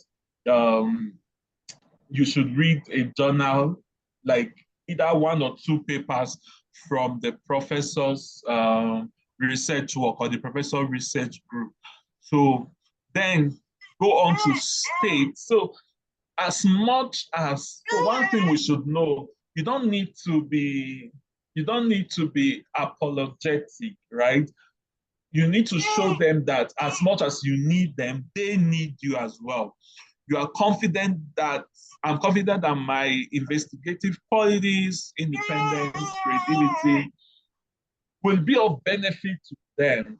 So you need to show that call to action and you look forward to the opportunity to help and an opportunity for a meeting. So you need to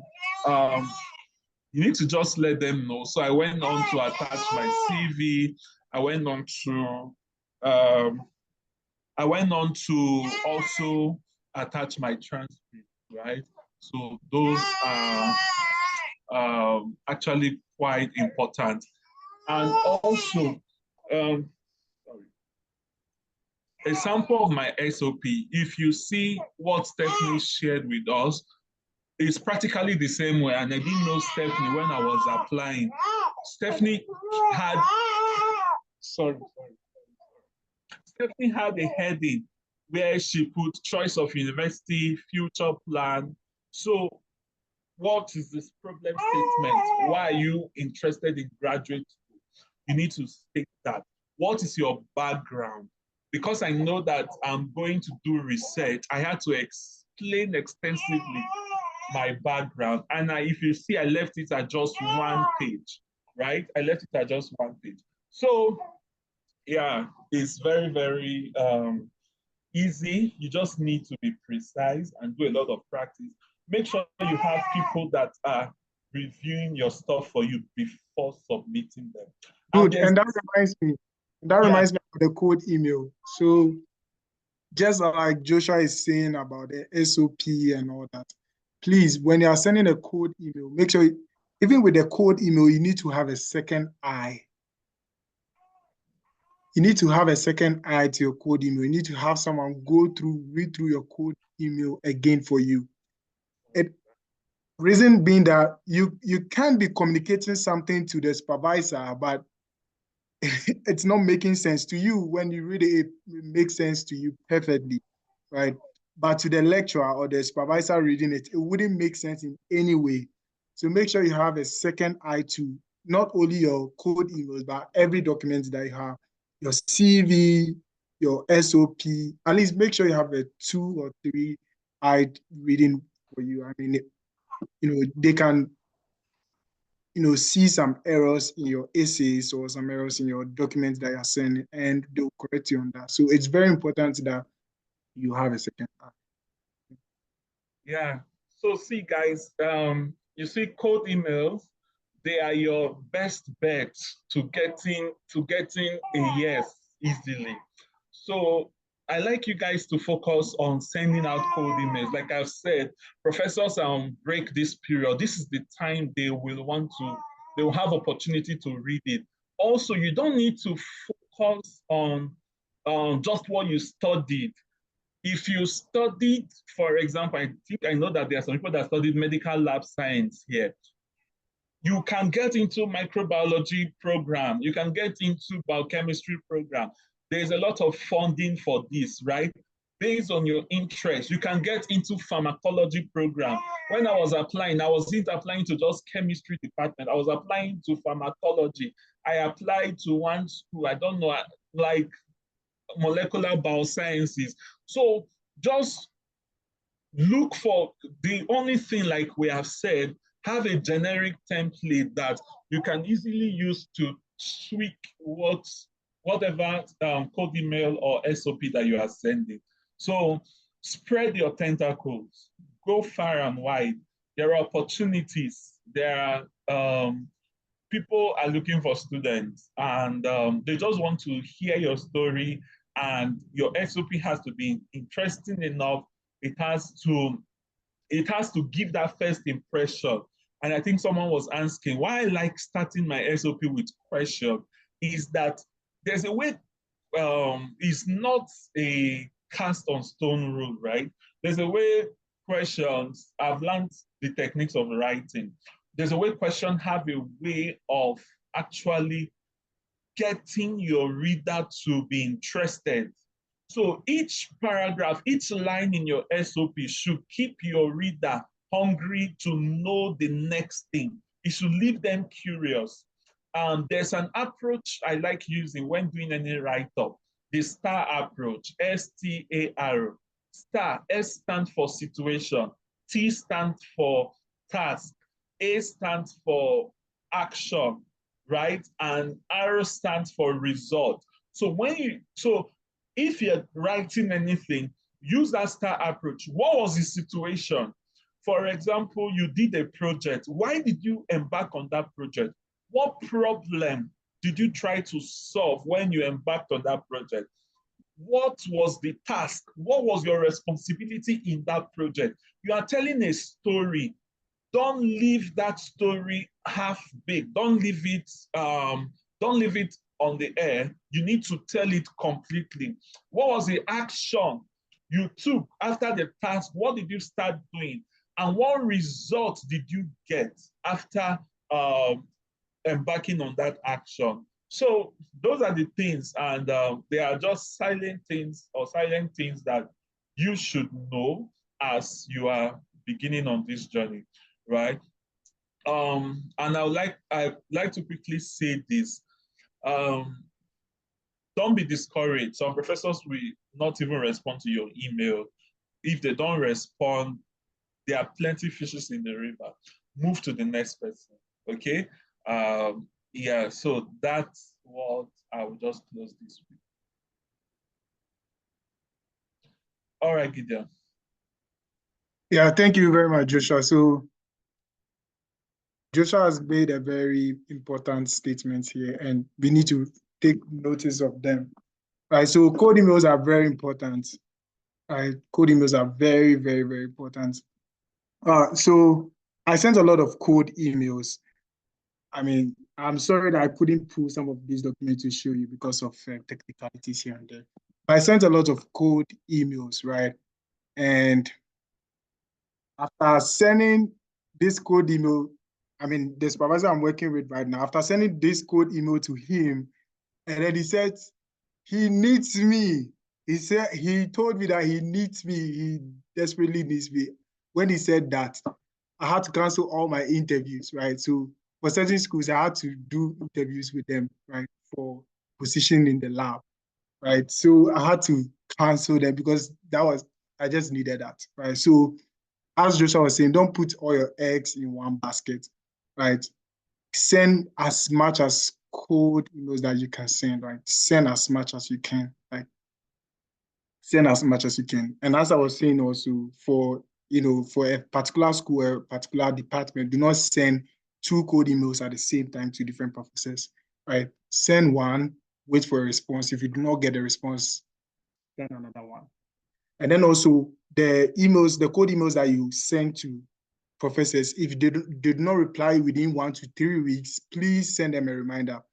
The reason being that there are time differences between the US, Netherlands, Europe, everywhere, and Nigeria, right?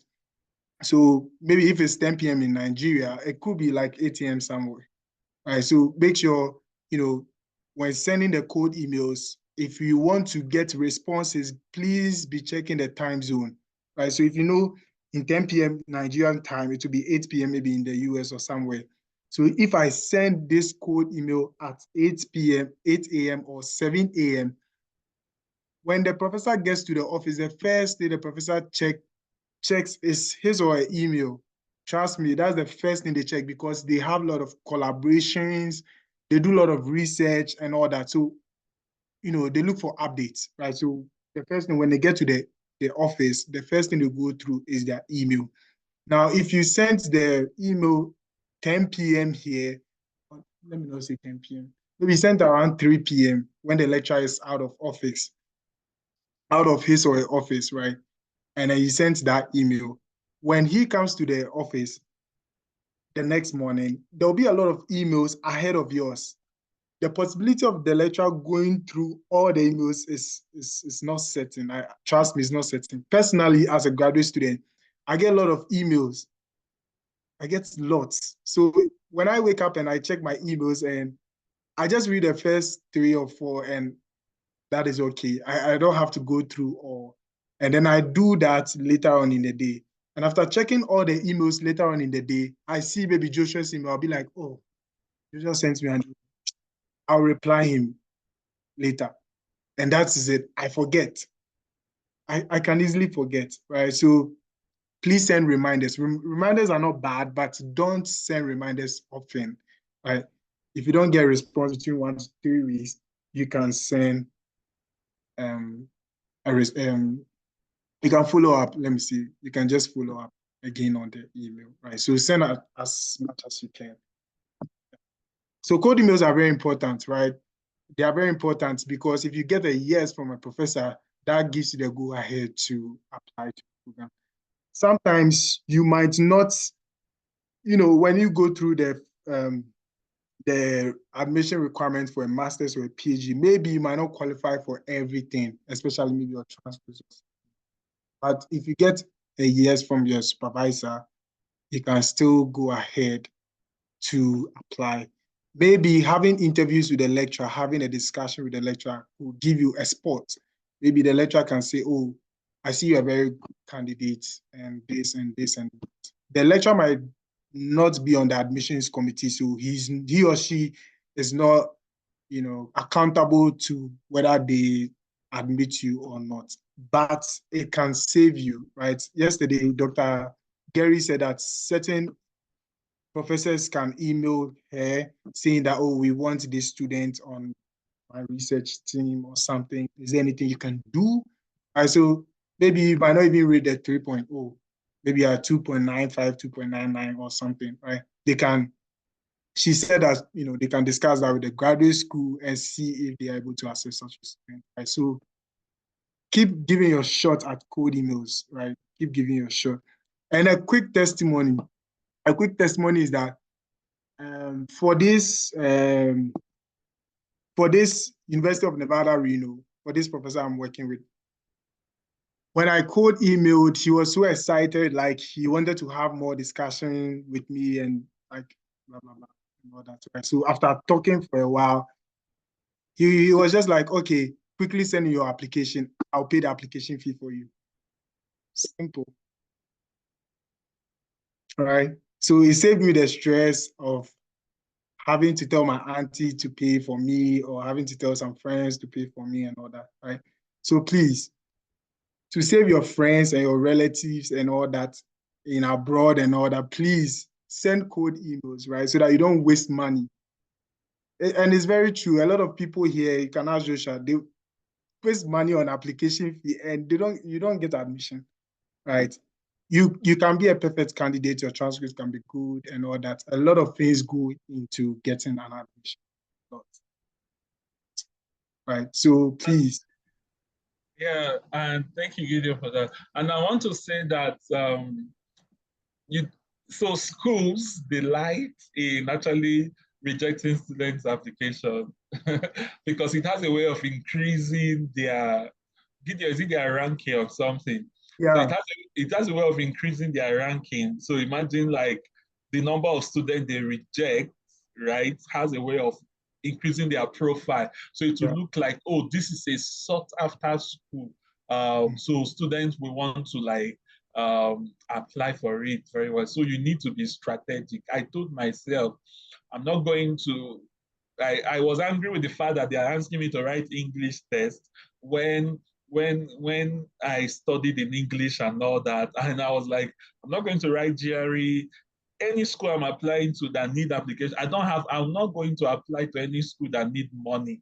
So I'm only going to apply to where I know that a professor has given me a yes, right? And I must say this, that the professor gave you a yes is not the end of it. Perfect. Because there's one guy, I was telling Gideon, there's one of my friends too, he reached out to me. This guy has a wonderful profile. He has 2 master's degrees, one from China also, like bachelor's degree. He's even an assistant lecturer in a university. So he reached out to me here in this university. The professor asked him to apply. And this guy had submitted his his application, when he sent me the CV that he was going to submit, that he submitted, not CV, I think the statement of purpose. Statement of purpose was up to SOP was up to about 3 or 4 pages. Now you need to see story in statement of purpose. Oh. And he didn't end up getting the admission. He was not admitted. He just paid that money for, wasted that application fee of $95. Imagine what Nigeria is talking now and all that. So it's not, sometimes it's not about your plenty profile per se, right? Gideon is an example. Gideon, I have a master's. Gideon didn't have a master's. From bachelor's, he was just graduating and he is in the PhD program. So you don't need to have so much years of experience. You just need to show that enthusiasm. You just need to be interested in what is going on and all that. And code emails, right, is very important. Now is the time to start sending those out. Yeah. So one great deals about code email is that, let me put this across. So in as much as the professor you're code emailing to is not responsible for your admission, one thing that you should take note of is that we have two sources of funding, not only two, but we have lots of funding, like sources of funding. So you can either be admitted as a student for teaching assistant, or you can be admitted for as a graduate research assistant, or you can be admitted as how do you call the last one? Administrative assistant, right? So administrative assistant is where you know, sometimes when you have admission in your department, you might not probably have a funding there, but you could have a funding from elsewhere in the school. Administrative assistant could be you serving in the Office of International Students, you serving on administrative roles in a different department or somewhere in. So this to put this information across to those of you who have already gotten admission without funding, right? So if you get admission without funding, especially those going to MBA and then those social sciences, sometimes it's very difficult to get funding. So when you get admission, you can email certain administrative jobs within the campus and then ask them if, send your documents, send code emails to them that you are this, you are that, you've just had admission into the master's program or a PhD program, reading this program, let's say chemistry, biochemistry, blah, blah, blah, and all that, or sociology, psychology and all that, but you do not have funding. Is there a possibility you can be admitted as an administrative assistant here, right? So, it's not an end. If you get admission without even funding, it's not an end. Make sure you look around, search, read, make sure you explore the website of the school very well, because there are a lot of information hidden, especially monetary ones. When it comes to funding, there are a lot of information hidden. Go to the financial aid, check, you read, you see a lot of funding opportunities, even if you are not admitted as a GT or an RA, right? So it's important. And sending the code emails to, if maybe you are not even admitted as a TA, you can be admitted as an RA for the lab, right? So that means that it's the professor who is going to fund your studies, right? So code emailing is very important. One, let's say I send a code email to this professor and all that, and the professor tells me, oh, you are a very good candidate for my lab and all that. I like your CV, I like your transcript, you're an excellent student, your research abilities are impeccable, all that, blah, blah, blah. But teaching assistant positions are for now, right? But I have a funding for this kind of project. Would you be interested, right? So first of all, they have to know whether you're interested in the project before they spend on you. So will you be interested in working on this project? Maybe you emailed Dr. Gary, who was here yesterday, for the opportunity to join a research group, but you went to check on the broad research that she's doing on her website. and the kind of research that you want to do is related to the broad one.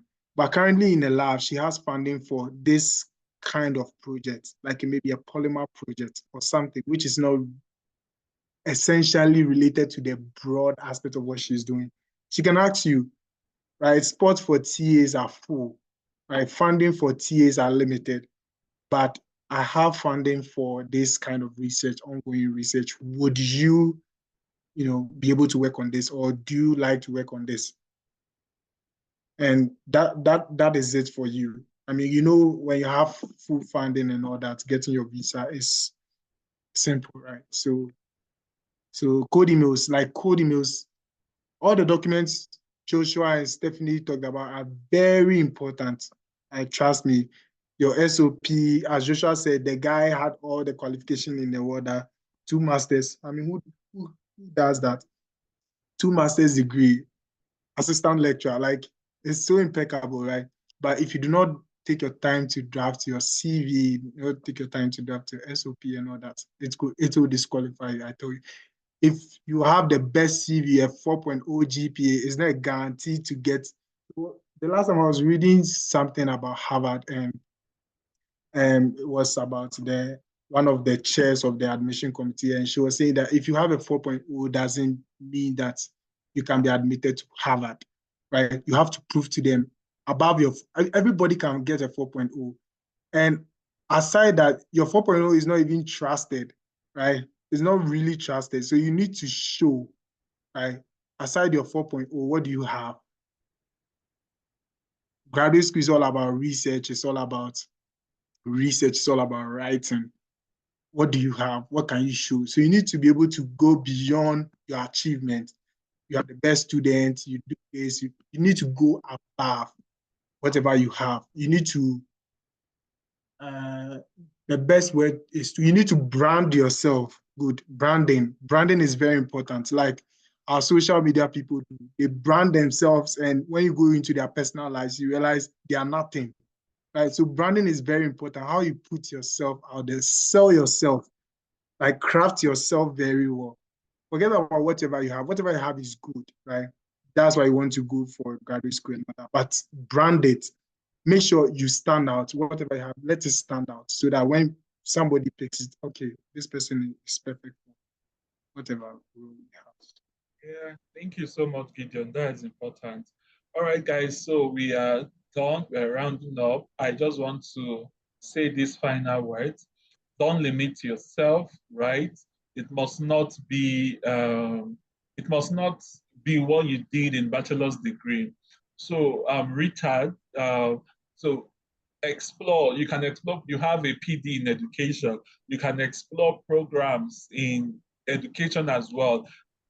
After your 5 years, if you feel you want to continue going to school, you can move to what you want to do.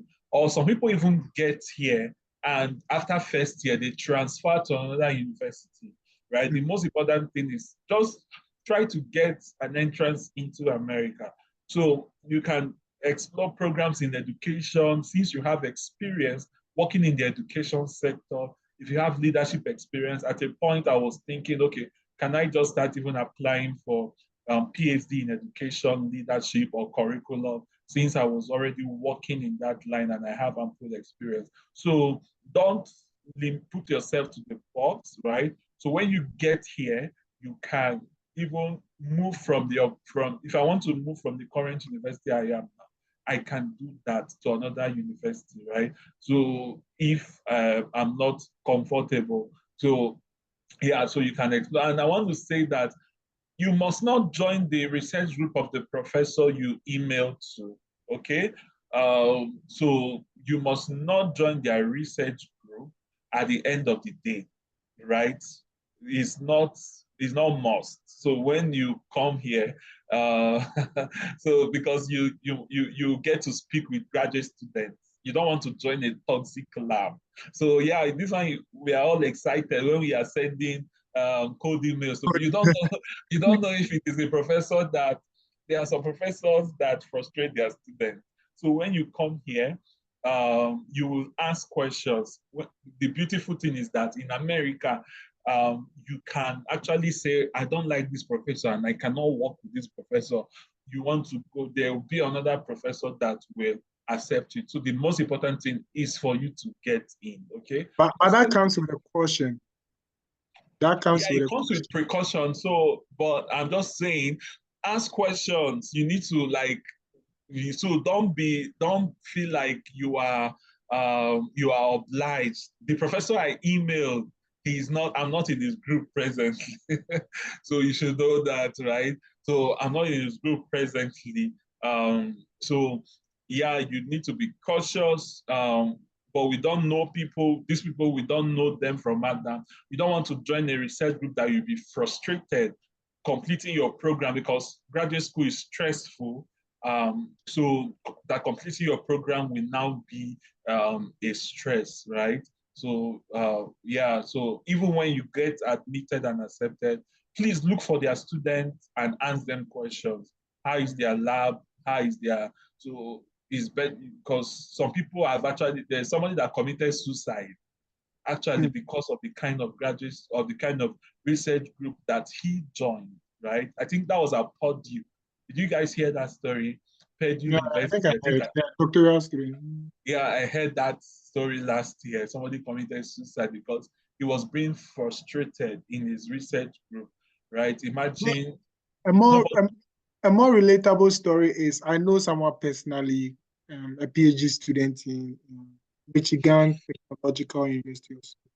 So this guy was admitted as a graduate teaching, graduate research assistant, and the professor that he's working with, no, he was, because he's moving. So the professor he was working with is very toxic, like very, very, very toxic, right? So that means that he has to switch school. So he did reapply to another school and then he got admitted. And so he'll be transferring to a different school.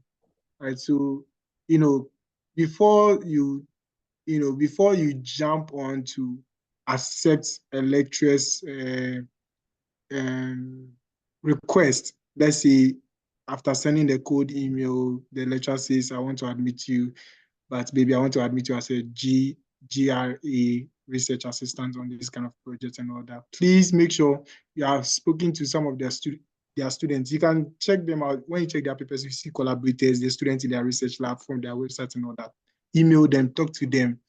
Like, make sure the person that you want to work with or want to pick the offer is someone that otherwise you will die. Like, see, because they are going to fund you. Like, nobody's going to fund you. If the professor says, today I'm sacking you, that's it. You are going off, because who else? Nobody will accept you, right? So please, like, before you pick the offer, be very, make sure you have done all your background checks, make sure you have read. That's like, be reading. The reading is very important. All right, thank you so much. Stephanie, do you have any final words before we go? Yes, my final word is that grad school application can be very, very stressful, very, very tiring. In short, it's one of the tiring things to do. I remember those days. I don't think I want to do it again. But I would always advise keep being resilient, like keep pushing, because at the end you'll thank yourself for actually doing it. Yeah, so just keep moving. You will actually get it at the end of the day, right? And also reach out to people that you know or that you think can help you. Pester them, let them help you, because if not, they won't answer you. Yeah. Yeah, because everyone here, especially in the US, everyone is busy before they give you that time. See, this if I were you, I would tell you to disturb anyone you can disturb, let them help you. And even with that, they'll see, okay, you're actually very serious with this. Okay, let me help you. So, right. So try your best, resilience, keep pushing, and yes, you'll make it. I believe everyone can make it. Yeah, that's my You'll be on people's neck. Me, I was on people's neck too, right? To review. So, like we said, so this is the best time you can actually get the best out of people, right? Because now we are not taking classes, we are not actually teaching and all that. We are just doing research. So we have like time this period. That's why you should start early. We have time to review SOPs. We have time to answer questions and all that. So some people email me like last semester was hell. I can't, there was no way I could have. So it's just because some of them were were much like close pals to me and all that.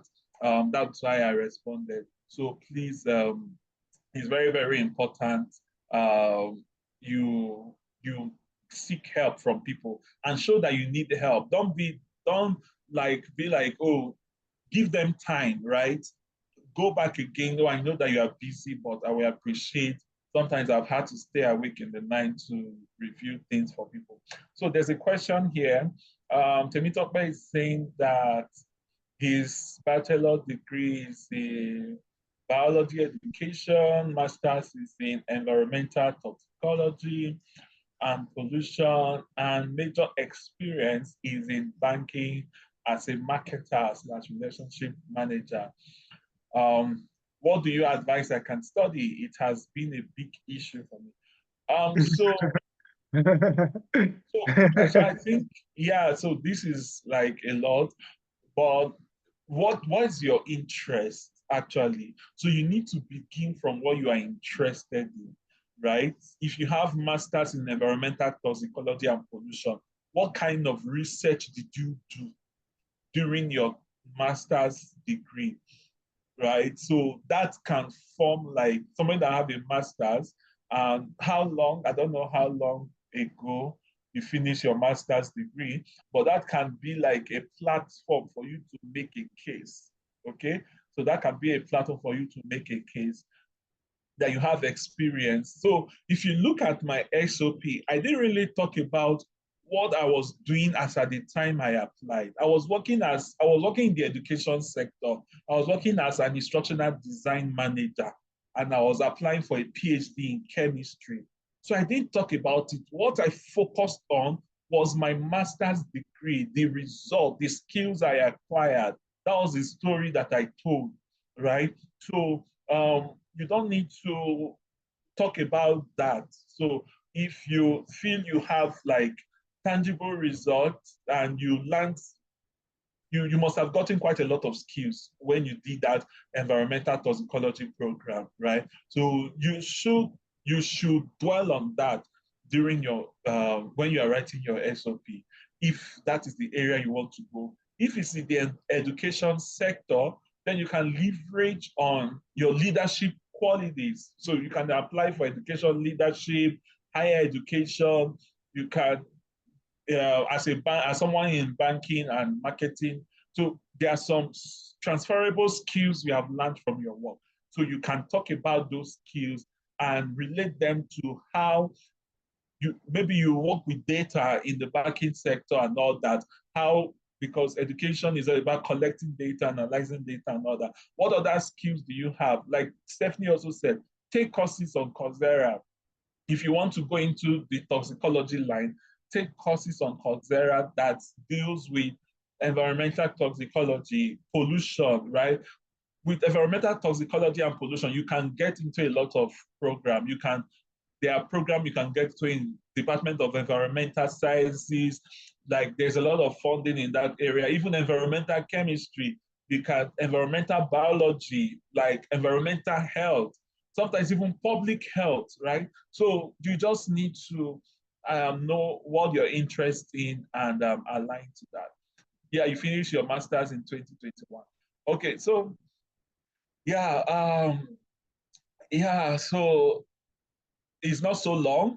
3 years ago is not so long, right? I think that was about time I finished. So you can actually still craft your story in that extent. In your CV, you can actually show that, okay, maybe you have been working as a, because also you need to show that you can work independently. Part of what they want to see in your CV, or probably part of the skills that a graduate student should have, ability to work independently, because your advisor will not come and, so are you someone that is driven personally? Do you have self-leadership? Do you have grit and all that? To be a marketer in the banking sector, a relationship manager, is not easy. So your CV, you can actually mention that as well. So it showed that you have some skills that are needed. Yeah. So depending on what you want, so go back to the drawing board. What can you do? Do you want to go into toxicology? Do you want to go into education? So answer those questions and I think you'll be fine. Okay, so yeah, sometimes are you still here? We've actually taken like, I think 20 more minutes. Yes, we have taken 20 more Okay. minutes, but it's a very worthwhile 20 more minutes actually. Yeah. Okay. All right. So thank you very much. I know I was seeing I think Rachel, she was raising her hand before now. I don't know if she still wants to ask question or maybe probably the question that she wanted to ask has been answered. Rachel, are you still here? She has gone out. Yes, I'm here. Okay. Thank you very much, Gideon. All right. Yeah, thank you.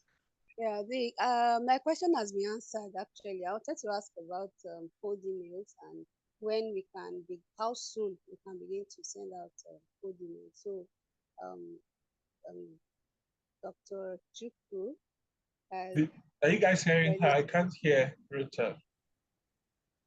Okay, I said my question has already been answered. I wanted to ask about how soon we can start sending out code emails.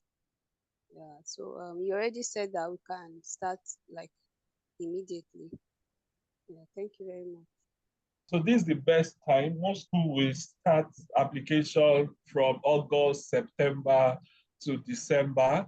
So this is the best time to start sending out code emails and waiting for when application for next fall will open. While some schools admit for spring, but for chemistry program here, they don't admit for spring. Spring is January to about May, right? The semester that just finished. So some professor will say, okay, you can apply for spring admission, which is, I think spring admission is going on now and it will end in October. Then fall admission starts September, and some school have December deadline, some have January, some have February, some have March. My counsel is apply early. Apply early, the earlier the better, because I think they actually do that review on rolling basis. So I think if you apply between the September to December, the admission committee will sit, they will decide, they will send out admission letters in January. So if you applied late, they may have collected their students from the first application cycle and you just be struggling to get a spot when you And apply.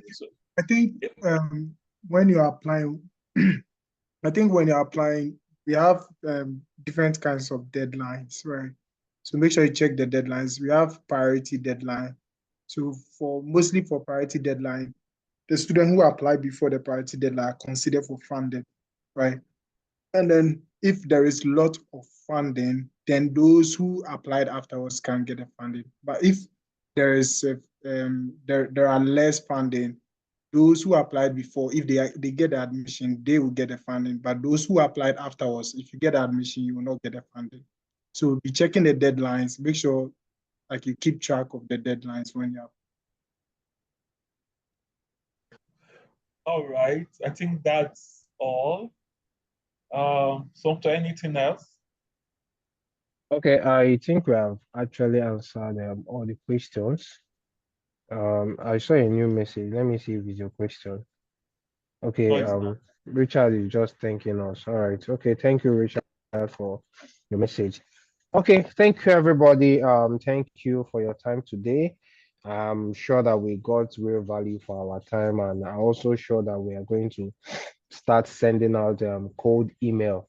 And I know some people might be asking if there is a way to send out like maybe probably cold email template. If it's possible for them to get some of the cold email template. I don't know if it's possible for us to do that for them as well. Okay. Yeah, I think I'll likely share mine. It's fine. But please don't copy and paste. That's another thing that we problem that we have. So don't copy and paste, right? Just use it and have. So in America, um, plagiarism is a thing, right? You never can tell uh, if you are sending it to, like, I think there was one time where I think it was flying on Twitter, the same CV, the same SOP, like somebody was rejected for sending the same like you see that template was just flying around.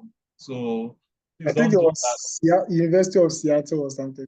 Yeah, so like when they see somebody from Nigeria, they just rejected. They don't even read. They don't even read the person's application. They just reject. All right, so we'll send out templates and hope they will be helpful to you guys.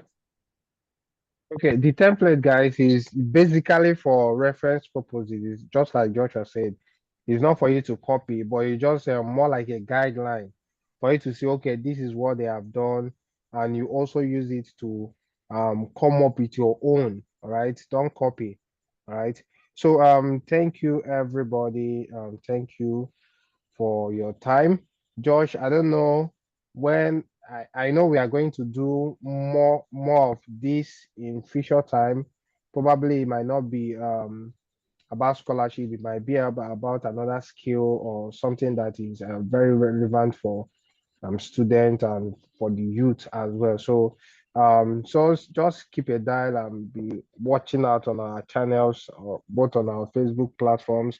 Definitely, a lot of training like this will still come up from the platform of Youth Skillnik, and we are very excited and very delighted to add value to you whenever we come up with our programs. So thank you everybody for participating. Thank you, Joshua. Thank you, Stephanie. Thank you, Gideon. Thank you, Rachel. Thank you, everybody, for the questions. So, thank you so much. Another thing again you do for us is so you can still on your maybe on your status you can just talk a little about what you learned today and also tell your friends about new skillnik what we intend to achieve, and I think that will also help go a long way to reach out to more people that need something like this. All right, so thank you everybody. Joshua, I don't know if we have any other thing, any last statement before we end Yeah, the thank meeting. you guys. Thank you for staying back. Shows that you guys are hungry. I can't wait to do. So the next thing that we can do is start prepping you guys for visa interview. I can't wait. When you guys start telling me, oh, I got my admission. What next? How do I go about applying for visa? So I can't wait for that. Wishing you guys all the best and see you in America. Hope to connect with you all someday around here. And so, yeah, so I don't know if anyone is thinking, if you're in chemistry and you're interested in organic synthesis, you can email Dr. Gary as well, right? So you can email her. So code email her and all that. So yeah, so that's it. So you can follow us on Facebook. We are there as Youth Skillnik, Youth Skillnik. So the same people that organize the program. So just follow us and tag us. Yeah, so that's where we are for now. All right. Yeah. See you guys. Thank you so much. Have a good week ahead and enjoy the rest of your evening in Nigeria.